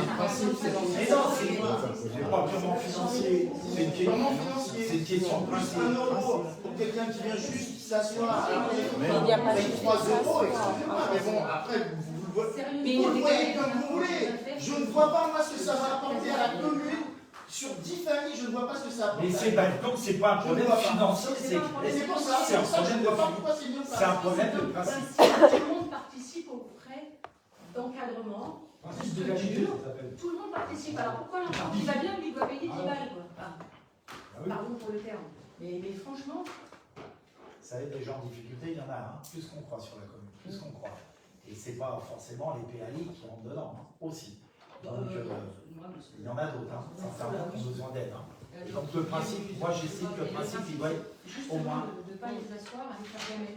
Voilà. C'est tout le reste. Parce Même c'est tout à que leur les agents sont d'autant plus vigilants quand ils sont avec leur PAI. Parce que justement, ils trouvent qu'à raison, il y en a à côté qui mangent des trucs qui leur font envie. Et notre personnel doit être d'autant plus vigilant. S'ils ont de leur assiette, il ne faut surtout pas qu'ils mangent à côté. Et ils participent et ils bénéficient, comme les autres, des animations qu'on organise pendant la pause méridienne. Je ne sais pas pourquoi ils ne participeraient pas du tout. Et de la surveillance. Oui, Et de la surveillance, ils ne sont pas assis devant une demi-heure tout seuls en train de manger leur Non, leur on a famille. ils mangent dans une salle Et de la avec surveillance. leur chaise, on s'en occupe plus. Ça sera aberrant. Bon. Allez, ce que je vous propose, est-ce que vous avez d'autres questions par rapport à ça? Non? Juste une petite question. Vous l'avez dit tout à l'heure, on m'a dit qu'on ne mettait pas les feuilles tout dedans parce que ça s'adressait au public. Et là, le chapitre 4, on les met justement. Dans chapitre 4, tarification et modalité de paiement, tarification du forfait un mois à 6 €, 15 € par an. Parce que règlement national, il a toujours été comme ça et nous avons repris Oui, j'ai une question parce que j'ai posé la question il y a 5 minutes sur l'entraînement, on me dit on ne marque pas les prix dessus, et celle-là on me dit on marque les prix dessus. Je comprends, ou elle fait le partout, je ne pas du tout, c'est dire. C'est pas la même, c'est pas le règlement. Là, c'est l'utilisation et là, c'était le règlement. Là, on joue sur le mot, là. On va changer, demain, on va mettre 6 euros pour faire le règlement. Non, mais je veux dire, c'est ce qu'on m'a dit tout à l'heure. Je pose la question. C'est tout. Allez. Non, j'ai posé une question tout à l'heure, on m'a donné une réponse, et là on me donne le contraire. C'est pas fait. Quoi qu'on propose, il va y avoir une J'ai jamais dit que j'étais contre. Et c'est le problème d'écriture. C'est tout. Je veux savoir. Il y a plusieurs modes de méthode, c'est tout. On ne va pas me dire que je conteste, c'est pas vrai. Je demande juste pourquoi. Allez, on se calme, on se calme. À raison, c'est deux règlements qui ont été rédigés de façon différente. C'est tout. C'est vrai que c'est tout simple si les tarifs ne figurent pas parce qu'on sera pas obligé de réécrire le règlement. Dans ce cas-là, il faudra réécrire le règlement. Même si j'ai dit ça, il faut tout refaire. À raison. Donc c'est plus idiot de perdre encore de l'argent que de refaire le papier. On le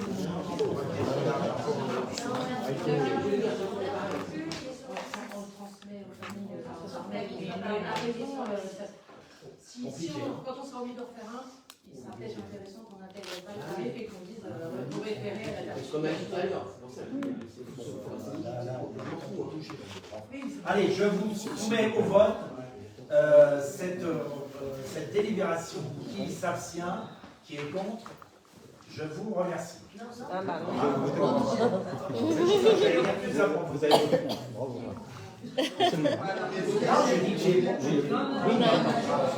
Alors je vous le refais, qui s'abstient, qui est contre, qui est pour, je vous remercie.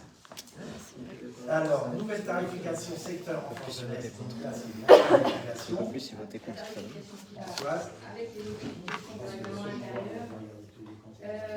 Juste un petit tableau parce qu'on a été pris dans une discussion, on n'a pas précisé dans le règlement intérieur du Codado. Nous, on avait fait les calculs, on ne sera pas d'accord de toute façon, ça va être du janvier. On a intégré aussi la dégressivité pour les pratiques. Pour que, comme le club ado va quand même manger à 17 ans, il est très probable que des familles, les deux, voire plus, vont inclure en même temps. Donc on a ajouté ce qui n'existait pas, une dégressivité pour second pour les enfants. Et l'intégration et la demi-journée. La demi-journée d'ALSA, parce que le tarif n'existait pas, c'était pour la journée complète. Pour les enfants qui iraient à une activité extrascolaire libre l'après-midi, qui ne vont que le matin, et ceux qui n'iraient que l'après-midi, à l'EMO, récupérer à la paix le tarif demi-journée. Voilà, et on a remis pour l'information et des autres. Est-ce que vous avez des questions par rapport à ça? Cette clarification, je pense que ça a été regardé, vu à peu près. Donc s'il n'y a pas de questions, qui s'abstient, qui est contre, voilà, qui est pour, merci. Donc nous avons terminé l'ordre du jour de ce conseil municipal. J'ai eu quelques questions diverses et je vous ai proposé une motion sur table que je vous propose d'expliciter rapidement. Je ne vais pas forcément faire un speech. Donc j'ai été interpellé comme de nombreux maires dans la période, notamment par un maire d'une ville qui fait partie de la RMF et d'une association qui est bien connue, qui m'interpelle et qui nous interpelle ensemble des maires sur l'augmentation des coûts liés au contexte économique sur le budget des collectivités territoriales. Je vous l'ai dit tout à l'heure, c'était important. Alors moi, je ne suis pas le genre de maire à faire, et vous pouvez regarder l'étiquette politique à ce maire-là, donc ça, je m'en fous. Moi, par contre, je trouve que son courrier au président de la République me va très bien, comme beaucoup de maires, Premièrement, il fait un rappel de l'augmentation en fin de compte des fluides qui sont engendrés. Alors moi, je vous dis sincèrement, le Covid a bon dos, la guerre en Ukraine des pauvres, ils ont bon dos aussi. C'est qu'aujourd'hui, il y a une politique dans ce pays qui fait qu'on a laissé à tout va et qu'on augmente énormément toutes, je dirais, les fluides énergétiques. Je ne développe pas. J'ai eu le président du syndicat d'électricité de l'ESL ce matin, au début d'après-midi, qui m'a dit que c'était inadmissible. Sauf que ça a un impact énorme pour les collectivités. J'ai demandé à mes services et si l'augmentation de ces fluides-là, aujourd'hui, on l'a dépassé, forcément, on sera obligé de revoir tout ça. Il y a des communes, ils sont en énorme difficulté, Vient se rajouter le point d'indice des fonctionnaires dans le cadre des collectivités locales. Je vous rappelle que c'est un point d'indice qui est à 3%. Et comme je le dis souvent, c'est normal, et je suis pour, sauf que moi je le dis, et je le rappelle aussi souvent ici, c'est que c'est celui qui décide qui paye.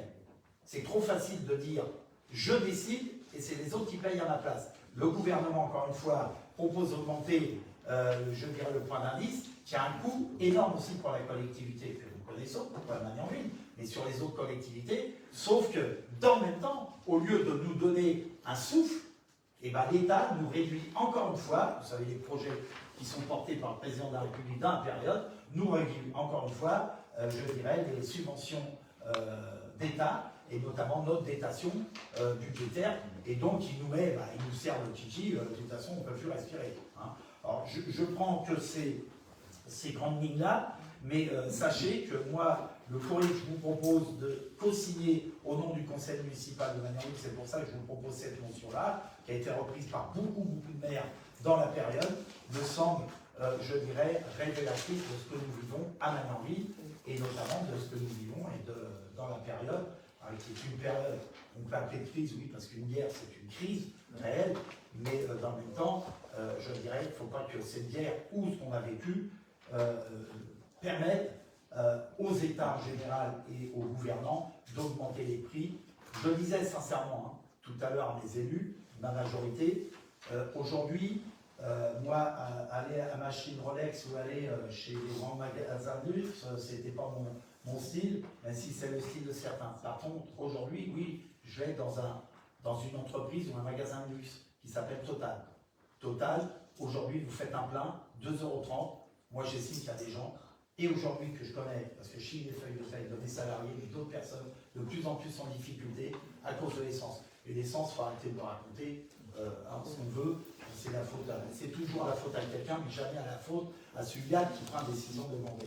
Et donc, moi, j'ai d'autres propositions, je l'ai dit, et on l'écrit dans ce courrier-là. Voilà très rapidement cette motion, parce que je pense qu'à un moment donné, il faut alerter le plus haut niveau de l'État, aujourd'hui, et le président de la République, et donc sur ces questions-là, parce qu'on ne peut plus continuer comme ça. Voilà, mesdames et messieurs, je vous écoute, ou sinon je la soumets au vote, comme vous le souhaitez. Monsieur Laroche. Un petit commentaire qui est purement personnel, parce qu'on n'a pas eu le temps d'en discuter, donc il est mien. Je partage 99% de ce qui est mis dans cette proposition, et je voterai pour.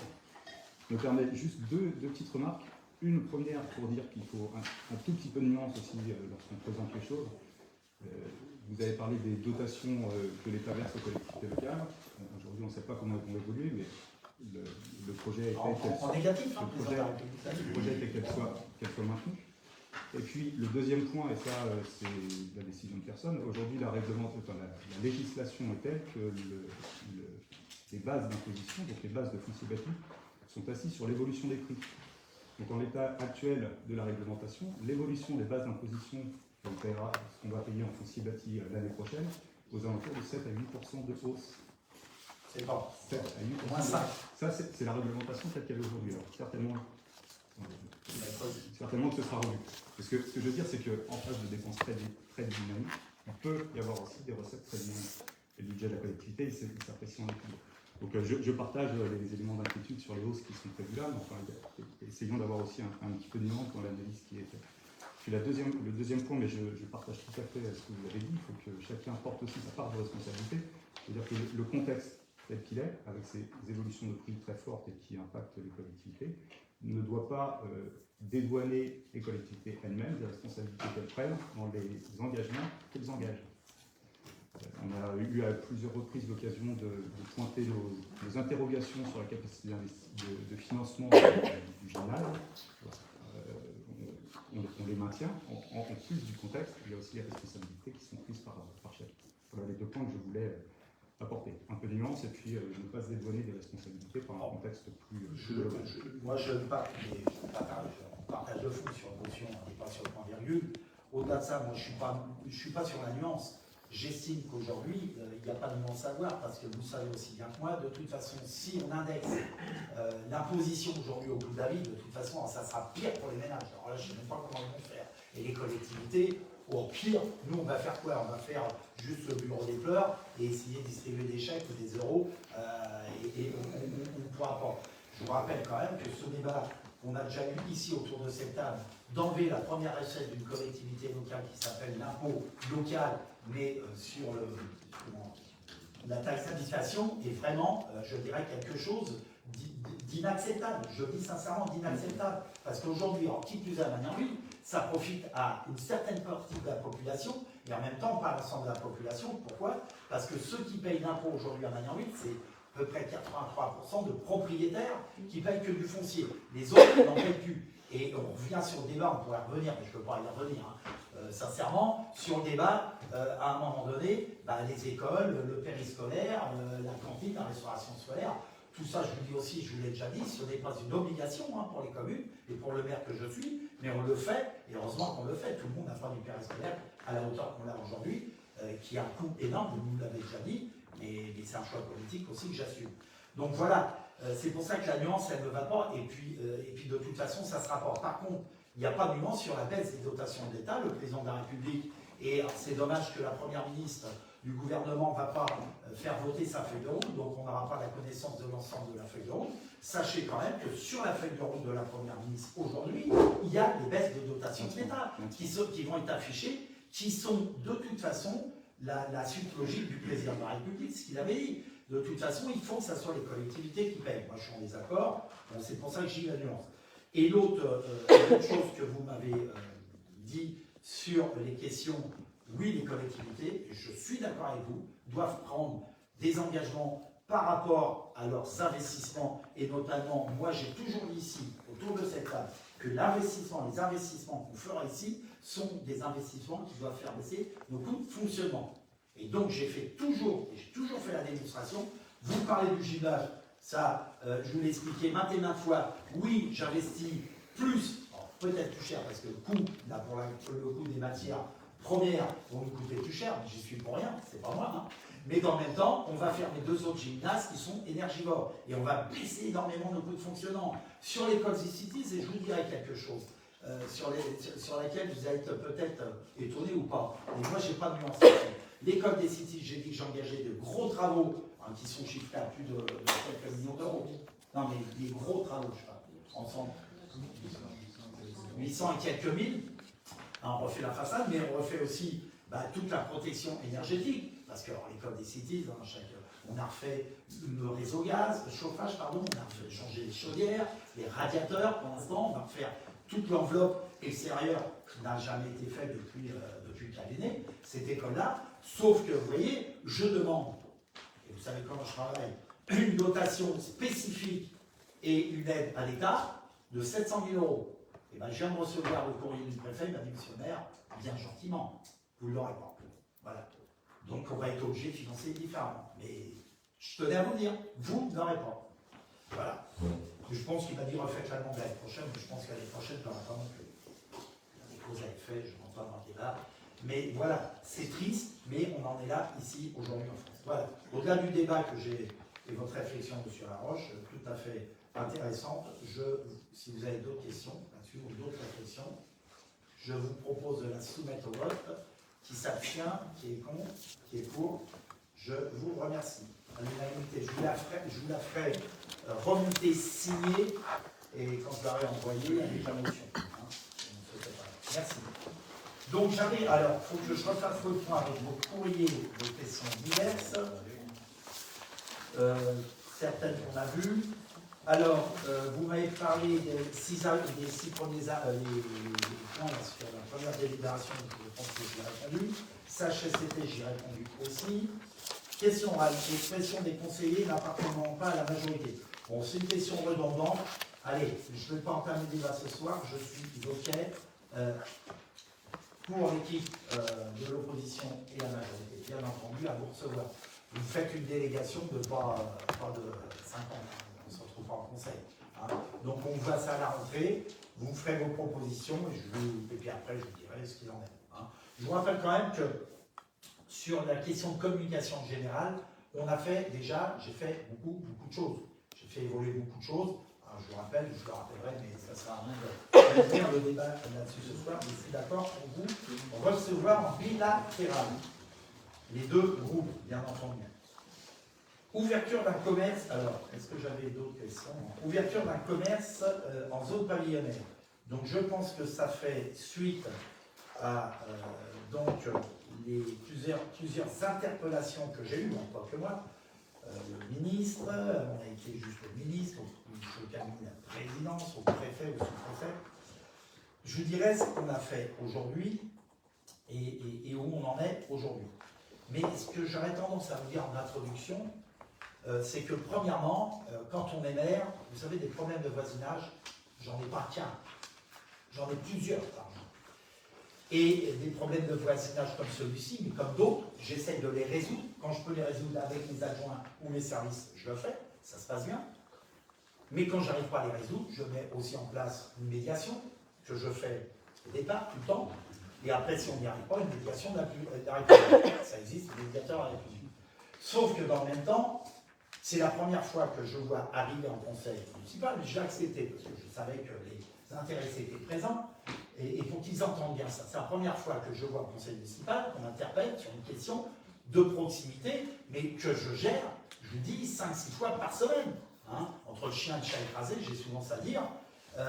Et j'ai rigolé, excusez-moi, quand j'ai vu mon ami, le journaliste du Courrier, qui m'adore, qui m'adule, faire un article là-dessus, j'ai été, mais alors il n'y a pas de moi, hein, sachez-le, que pas mal de maires se sont dit, c'est incroyable, ça maintenant le Courrier mange. Alors vous savez qu'il parlait des chats et chiens écrasés, vous pouvez le laisser, et ils peuvent entendre les gens, hein, parce que c'est vraiment le journal des chiens et des chats écrasés, et là, pour le coup, ils ont été jusque-là. Et je ne compare pas la problématique de la question du chien et chat écrasé, mais c'est la première fois qu'on me le fait au conseil municipal. Parce que beaucoup d'autres pourraient m'interpeller, par exemple, sur les problématiques de nuisance sonore, de drogue, j'en passe, et de criminologie hein, autour du café. Ils le font et on essaye de le régler de bonne façon. Et j'ai proposé, et ça y est, je vais le régler. Certains m'interpellent aussi dans ma rue, je ne suis pas loin rue des Peupliers, ils ont pignon sur rue sur un garage, l'ancien garage du Puy, depuis des années et des années, il y a 4 maisons là. On essaye d'en discuter et tout, on essaye de faire évoluer les choses. Et puis quand on ne peut pas, on ne peut pas. Certains habitent à Butte d'Europe qui est devenue une autoroute, mais quand les gens achetaient, ils savaient qu'ils habitaient auprès d'une autoroute. Voilà. C'est ce que je voulais vous dire. Donc j'ai bien compris que certaines personnes faisaient partie de votre groupe, entre guillemets, présenté aux élections municipales. Moi je ne travaille pas comme ça, je tenais à vous le dire. Moi j'essaye de défendre l'intérêt de l'ensemble des Magnan-Villoises et des Magnan-Villois. Donc là-dessus, j'ai fait ce que je devais faire en tant que maire. Premièrement, et je reviendrai après sur la genèse. Premièrement, mes services ont reçu les deux personnes, quoi, les deux habitants, quoi, hein, les deux maisons, pardon, les administrés sur lesquels ils avaient une gêne. On a constaté qu'il y avait un changement d'enseigne. Il est vrai que quand on l'a constaté, je n'étais pas forcément au courant, étant donné que vous savez que les propriétaires ne mettent pas tout le temps au courant. Et dans ce cadre-là, on a fait nécessaire avec mon adjoint, mes deux adjoints, parce que là-dessus j'ai deux adjoints, un adjoint à la prévention, médiation, sécurité, et donc un adjoint aux travaux et au permis de construire, et plus, de pouvoir regarder, de recevoir comment s'appelle-t-il, le propriétaire, ou celui-là qui allait monter l'enseigne, pour lui dire déjà quand on change d'enseigne, on vient voir le maire ou ses services, et que dans le même temps, on fait ça dans les règles. Ce qui a été fait, hein, je rappelle qu'à la réception, entre guillemets, de cette personne-là, plusieurs fois par nos services, on lui a demandé de faire les demandes dans le cadre de la réglementation, ce qu'il a fait, il a eu du mal, c'est honnête, il a eu du mal à le faire, mais il l'a fait. Et après, ça a été instruit. Alors, vous savez comment c'est instruit? Nous, ici, on n'instruit rien. Vous savez, hein, j'espère que vous le savez. Maintenant, ça, c'est encore de la proximité qui a fui envers les agglomérations triples ou voire quadruples et qui ont fui aussi vis-à-vis de l'État. Mais c'est comme ça, moi j'y suis pour rien. Donc, avec toute l'étude qui a été faite, il y a eu un avis favorable de la communauté urbaine, pas de contre-indication d'implantation en zone UDD, pour faire plaisir, monsieur Chambord. Activité reclassée en accueil d'une clientèle et non activité de production. Donc on est sur l'accueil d'une clientèle, comme on avait avant, mais je vous le redis, admis sous réserve de ne pas causer de nuisance, je vous dis tout, hein, au voisinage avec limitation de surface à 150 m², ce qui me paraît tout à fait juste. Et ça, j'avais demandé qu'il n'y ait pas de nuisance autour de cette installation. Avis de la DRIEAT d'Île-de-France, donc ça c'est l'État, favorable, avec attention particulière sur le volume de stockage de pneus neufs et usagés, si supérieur à 1000 m3. Ce qu'on sera garant, ce que j'ai demandé à mes élus et à la future police municipale d'être garant de ça. Et enfin, les travaux d'enseigne, pas d'appel d'observation particulière par rapport au règlement local de publicité. Et sachez que, comme je revenais de vacances, j'ai vu un petit bonhomme là, sur un trottoir là, qui fait du vent, et j'ai demandé tout de suite que l'on l'enlève parce qu'il est sur le domaine public, il n'est pas acceptable pour moi. En plus, c'est dangereux, je pense que pour les automobilistes, voilà. Voilà, ça, c'est l'étude par les services de la communauté urbaine, par les services de l'État, on peut les remettre en cause, hein, moi je ne connais pas, que j'ai bien entendu redonné par le biais des services et mes adjoints aux intéressés, et les intéressés ne sont toujours pas d'accord. Je peux concevoir. Maintenant, je vais beaucoup plus loin. Je vous rappelle que c'est une zone d'activité qui date, alors pour ceux qui sont anciens à Magnanville, ça fait 40 ans que j'y habite, moi, qui date depuis plus de 40 ans. Parce que quand je suis arrivé à Magnanville, ils y étaient déjà. À l'époque, il y avait une chaudronnerie, avec un salarié. Moi, à l'époque, j'ai jamais forcé qui que ce soit à acheter un terrain, à construire. Quand on achète, c'est ce que je disais, comme les gens achètent une maison, moi, il y a des gens qui m'ont dit, monsieur Le Vert, j'ai acheté à côté du stade, c'est un peu brûlé le dimanche. Ben, je suis désolé, il ne fallait pas acheter à côté du stade. Moi, j'ai acheté à côté de l'avenue d'Europe, c'est devenu une autoroute, je pourrais gueuler, mais en même temps, je sais où je suis. Voilà. C'est pas moi qui invite les gens à construire, à bâtir, à aménager, quand on sait qu'on a une entreprise qui pourra faire du bruit. Une chaudronnerie, moi je suis un ancien chaudronnier de métier, ça fait du bruit, il y avait de la meuf. Elle a été obligée de quitter cette entreprise-là, je ne dirais pas comment, mais on l'a forcée à quitter. Après, on a eu de mémoire un bureau d'études. Le bureau d'études, ça ne fait pas bruit. On l'a obligé à fermer.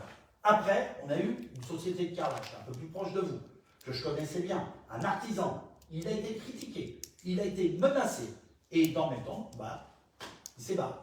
Maintenant, on a une entreprise de pneus, c'est vrai que la vue j'y vais quand même, c'est pas le top du top, mais cela étant, demain, il y aura autre chose aussi. Mais moi, je ne peux pas répondre, je ne réponds qu'à la réglementation.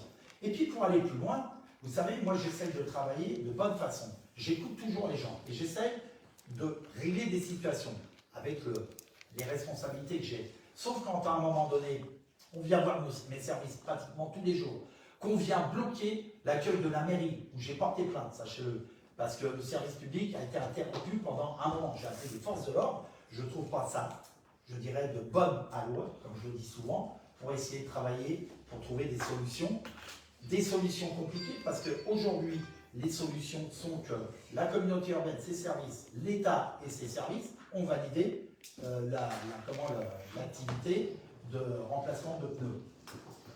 De vente de pneus, je ne sais même pas, en mémoire, ça doit être ça. Dans le même temps, moi je peux vous dire que, pour répondre en globalité, j'ai bien vu vos décrets, machin, comme vous me faites à chaque fois, ça a été vu par les services de l'État, ça a été vu par les services de la CU. C'est ce qu'on a dit à chaque fois aux gens quand on les recevait. Je vais recevoir encore une famille, un couple, ces jours-ci, mon secrétaire m'a dit parce que j'étais en congé, pour leur expliquer la même chose, mais dans le même temps, à un moment donné, j'ai des limites, comme tout élu politique, tout maire peuvent avoir. Si, à un moment donné, les gens ne peuvent pas ou ne souhaitent pas, Et à un moment donné, c'est ce que je dis souvent, où ils vont voir ceux qui décident, parce que ceux qui décident, c'est vraiment eux les décideurs, ou à un moment donné, je suis désolé, ce terrain-là, je pense que je l'avais vu passer, il a été mis en vente plusieurs fois. Moi, c'est pas moi. Je vous dis sincèrement, c'est pas pour. Ils m'écoutent, mais bon, c'est comme ça. Moi, je suis pas là non plus pour dire aux gens, continuez à faire ça, parce que toutes les entreprises, tous les artisans qu'il y a eu depuis le départ, de toute façon, ça n'a jamais été. Ça n'a jamais été. Donc, c'est vrai que c'est dramatique. Moi, je peux en concevoir d'avoir en face chez moi quelqu'un, oui, mais j'arrive pas à acheter là. Je vous dis sincèrement, je n'arrive pas à acheter là. Voilà, c'est que ma position personnelle, ça reste que ma position personnelle. Mais sur le fond du débat, que vous m'interpellez sur cette question-là, ça a été fait, je vous ai répondu à toutes les questions par rapport aux experts et à l'expertise qui a eu lieu en plus par la sous-préfecture. Et je peux vous dire que dans le même temps, le sous-préfet que j'ai eu pour le nouveau sous-préfet, pour le réinterpeller, il m'a dit qu'il en avait marre de ce dossier-là. Voilà, c'est tout, que ses services avaient travaillé et qu'ils avaient répondu. Je suis navré de vous répondre comme ça. J'aurais aimé que ça se passe mieux, mais de toute façon, je vais vous dire un truc, ça se passe jamais bien. C'est ça le problème, ça se passe jamais bien. Moi, je l'ai écrit à quelqu'un qui m'a interpellé parce que sur ce dossier-là, à un moment donné, on se pose sur les questions. Et moi, j'entends que les gens fassent de chez eux quand ils ont des pneus, mais à un moment donné, c'est pas moi qui les ai poussés à acheter ou à loger là. Mais dans le même temps, je vous dis sincèrement, on ne se préoccupe pas aussi parfois des gens qui sont partis à cause d'eux.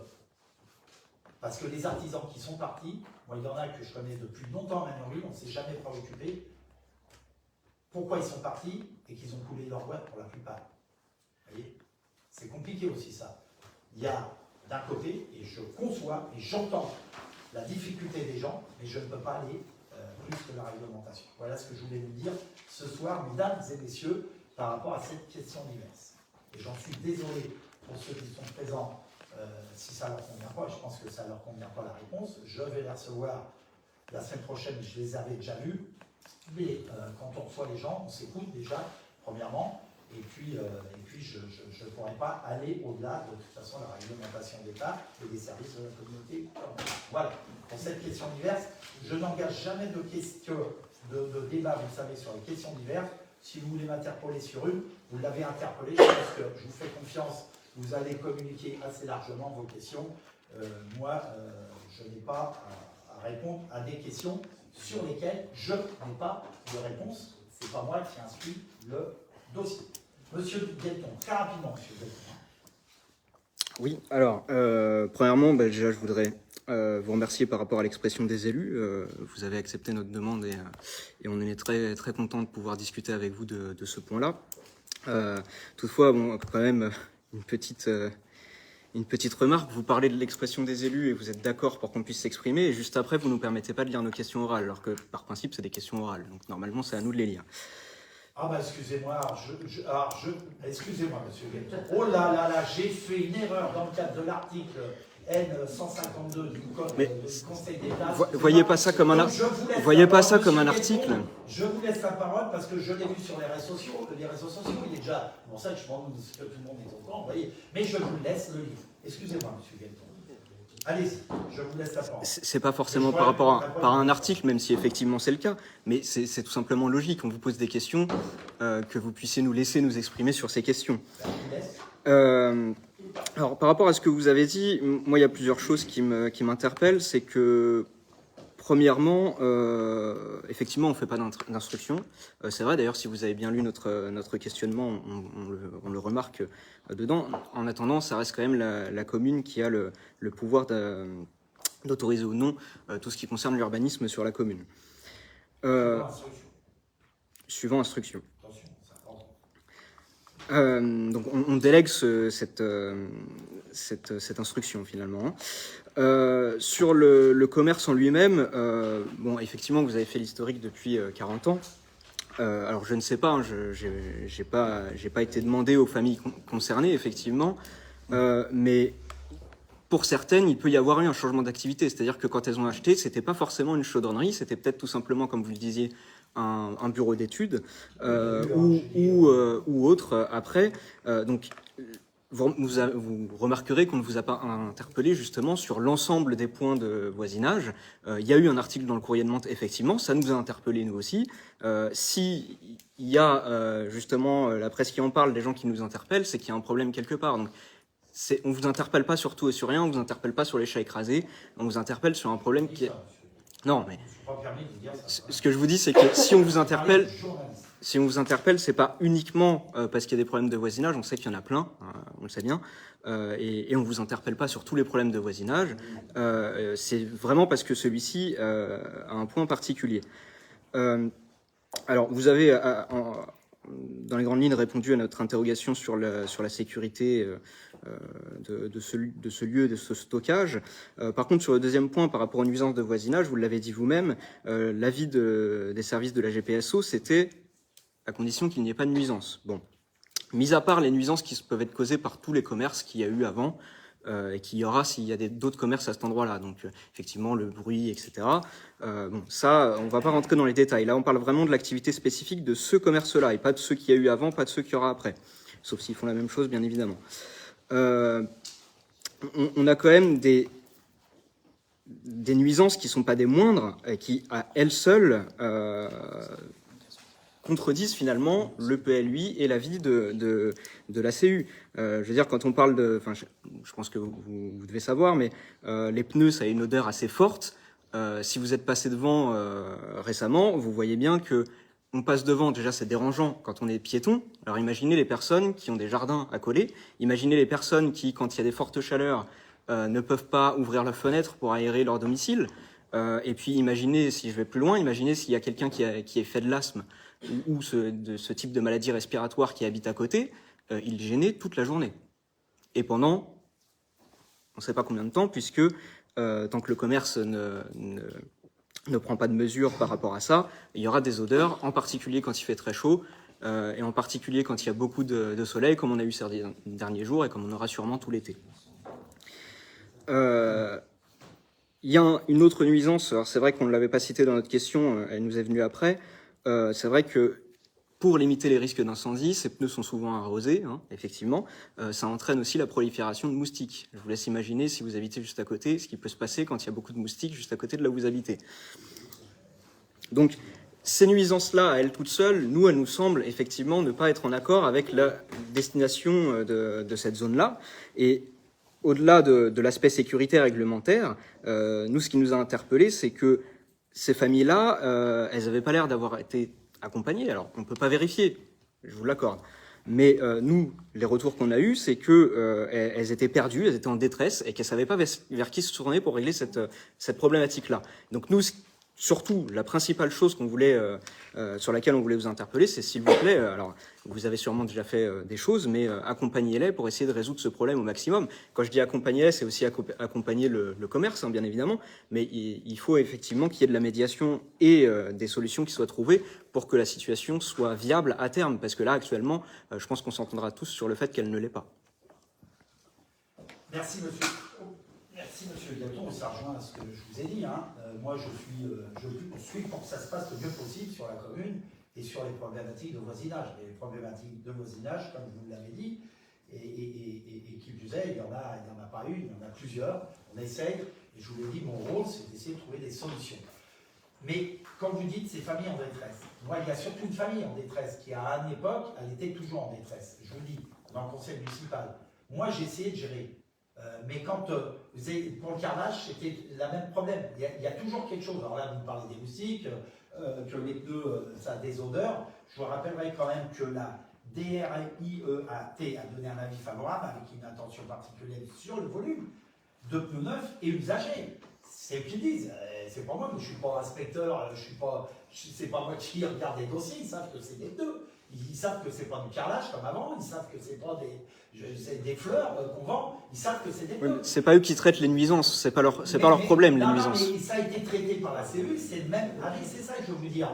Donc dans le même temps, moi, traiter et faire une médiation, ce que j'ai fait depuis le départ, ce que j'ai fait, vous savez qu'à un moment donné, je veux bien recevoir les gens, mais là, ça fait plusieurs années que ces gens-là m'interpellent, surtout une personne m'interpelle, et que dans le même temps, parce que je ne donne pas raison à chaque fois, elle me traite de nom d'oiseau, ça va 5 minutes, moi je passe à autre chose, j'ai autre chose à faire. Sincèrement, je vous le dis. Et là-dessus, je n'ai pas de souci à dire. Et même en conseil municipal. Deuxièmement, quand mes élus, j'ai 2 élus qui ont fait, j'ai mon DGS qui est en congé ce soir, ils pourraient le dire, maintes et maintes fois, ils les ont reçus, mes services, j'en passe, et des meilleurs pour les expliquer ce que je viens de vous expliquer ce soir, et de dire, on va essayer, on va calmer le jeu. Mon adjoint, donc à la prévention sécurité, c'est rendu, je ne sais pas combien de fois, mon ASVP, on pourrait dire je ne sais pas combien de fois aussi. Sauf qu'à un moment donné, il faut savoir ce que c'est qu'une médiation. Ou à un moment donné, les gens, ils ne s'entendent pas. Que voulez-vous que je vous dise? Que voulez-vous que je vous dise? Ils se traitent de noms d'oiseaux tous les jours. Moi, la médiation, on peut la faire comme on veut. On peut écrire à qui on veut. Si à un moment donné, on ne met pas autour de la table, je suis incapable de foutre autour de la table ces gens-là aujourd'hui, parce que de toute façon, ils ne veulent pas. Il y en a qui veulent plus de pneus, et il y en a un qui veut faire continuer son activité d'artisan, de commerçant. Que vous voulez que je vous dise? À un moment donné, mais ça a été pareil pour le carrelage. Le carrelage, je le connais bien, Saint-Magnan-Villois, vous devez le connaître aussi. Et le carrelage, ça a été pareil. Le carrelage, on ne voulait plus d'entreprise de carrelage parce que le camion, il déposait le carrelage, ça bloquait la route, on pouvait pas, je vous en passe les meilleurs. Et bien à force, le carreleur, lui, il s'est tiré, sauf qu'on a perdu quand même quelques salariés, 5 ou 6 salariés de mémoire, et que lui, son activité, elle est tombée. Bon, au-delà de ça, dans une médiation, on essaye de trouver un terrain d'entente. Vous connaissez, monsieur Galton maintenant. Je suis pour la négociation et dans le même temps, je mandaterai qui pour. Mais à un moment donné, si on dit il faut virer les pneus, et ben, je pense que ces gens-là ont pris un avocat parce qu'il m'a écrit. Moi, je lui ai répondu, j'avais rien à voir là-dedans. Moi, ils peuvent m'écrire à moi, mais dans le même temps, moi, je suis prêt pour une médiation, mais une médiation intelligente. Et là, on n'en est pas là aujourd'hui. Moi, je peux entendre les uns comme les autres, mais je ne peux pas régler tous les problèmes de la Terre. C'est pas possible. C'est pas possible. Là, regardez ce que j'ai fait pour le café. J'ai trouvé une solution, c'est que le café, je vais le faire hacher, donc il n'y aura plus de nuisance autour du café. Vous voyez? Et pourquoi on me reproche d'avoir fait des commerces de proximité? Voilà, je plaisante encore, monsieur. C'est sérieux, monsieur, ce que je dis. Et dans le même temps, vous voyez, donc c'est toujours très compliqué. Moi, je suis prêt, mais dans le même temps, il faut qu'il y ait des gens de bonne volonté. Je ne pense pas qu'il y ait des gens de bonne volonté. Maintenant, ils sont partis sur de la justice. Bon, ils iront en justice, il y a des avocats. C'est dommage d'en arriver là. Mais dans le même temps, les uns et les autres ne veulent pas comprendre. Et au bout du bout, si la justice dit, monsieur le maire, il faut appliquer ce qu'a décidé le tribunal, je l'appliquerai. Par contre, ce que je veux dire devant tout le monde ce soir, devant tout le monde, c'est que je ne laisserai pas faire en dehors des règles. Il y a des règles qui m'ont été signifiées. Je serai très attentif. J'ai déjà fait, là, je rentrais de vacances, j'ai déjà fait des actions. J'ai demandé aussi sur le volume de pneus, là, parce que je suis passé, je ne sais plus aujourd'hui, je ne sais plus comment, c'est pas grave en soi. Je serai très attentif à ça. Voilà ce que je voulais vous dire, monsieur Galton. Après, je ne peux pas résoudre tous les problèmes de réglementation. C'est triste en France, hein, vous avez raison, hein. Mais il y a deux débats qu'on a déjà eu, qu'on aura encore. Vous savez, moi je me bats tous les jours aussi, pas tous les jours, c'est une image, contre le garage en bas. Là. Ouais, le garage, il y en a 5 garages en bas.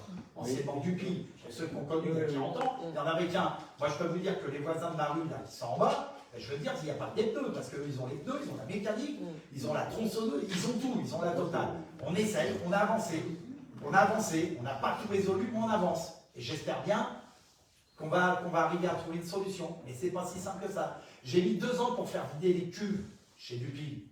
Vous allez me dire, c'est une décision. Pour faire vider les cuves d'essence. Personne ne voulait le prendre en compte. Et pour faire enlever la cuve. Parce que les odeurs, je ne sais pas les odeurs des pneus, je connais rien, hein, mais les odeurs de fuel, d'essence qui restent en fond de cuve, sur des cuves de 30 minutes, je peux vous dire que les voisins, même pas l'été, ils faisaient leur jardin. Quoi, hein. Donc, dans le même temps, c'est peut-être pareil aussi pour les pneus, je ne sais pas. Et j'en suis vraiment désolé. Mais je fais avec les moyens que j'ai, mais dans le même temps, je suis prêt à aller plus loin. Et dans le même temps, il faut que chacun y mette du sien. Voilà ce que je voulais vous dire pour conclure. Il faut avoir tous les éléments du dossier, ce que j'ai dit à une dame, voilà, sur les réseaux sociaux, qui m'a rappelé, qui m'a dit, monsieur le maire, je n'étais pas au courant de tout. Parce que c'est vrai que quand on lit la presse, quand on lit certains réseaux sociaux, et vous savez que je ne suis pas un fan des réseaux sociaux, heureusement, parce que le nombre de conneries à la ligne, de mots qui marquent parfois, il faudrait que les gens soient un peu plus souples et sachent de quoi ils parlent, pour réagir tout de suite comme ça. Voilà, mesdames et messieurs, est-ce que j'ai répondu à toutes vos questions diverses? Je sais. Oui. Et j'apprécie votre note, monsieur Gaëtan. Je ne sais pas si c'est votre note. Il fait référence à pas mal de choses. Et je l'ai apprécié, sincèrement, je vous le dis, parce que c'est ce que j'ai porté, sauf qu'à un moment donné, c'est pas mon métier. Voilà, donc dernier conseil municipal de la saison scolaire. Comme je le dis souvent, je vous remercie encore une fois. Si on ne se revoit pas, on se reverra au mois de septembre. Je vous ai donné certaines échéances. Prochains conseils vont bouger, les dates vont bouger, certainement, même sûrement, étant donné que je veux vous voir avant de présenter au conseil municipal le projet de médiation, prévention, sécurité sur la famille. Donc, je ne serai pas en capacité de vous présenter fin septembre, il y a un conseil, mais non pas fin septembre, c'est trop juste. Donc, on vous proposera d'autres dates, et on va essayer de regrouper certaines questions. Passez de bonnes vacances, excellentes vacances, reposez-vous bien. Et puis à la rentrée, je vous rappelle qu'à la rentrée, il y a le forum des associations qui a un grand rendez-vous, mais avant le forum des associations, il y a les festivités du 14 juillet et aussi avant, non ça c'est après le forum des associations, parce qu'on devait faire tout le temps le forum avec les événements avant les vacances comme on l'avait décidé, mais les élections et présidentielles nous ont bouleverser notre agenda, notre calendrier à tous et à tous. Voilà. Et puis, si vous le souhaitez, il y a un petit pot à boire avec un petit buffet, un petit truc à manger, tout de suite après le conseil, avant de vous passer aux signatures. Merci, mesdames et messieurs.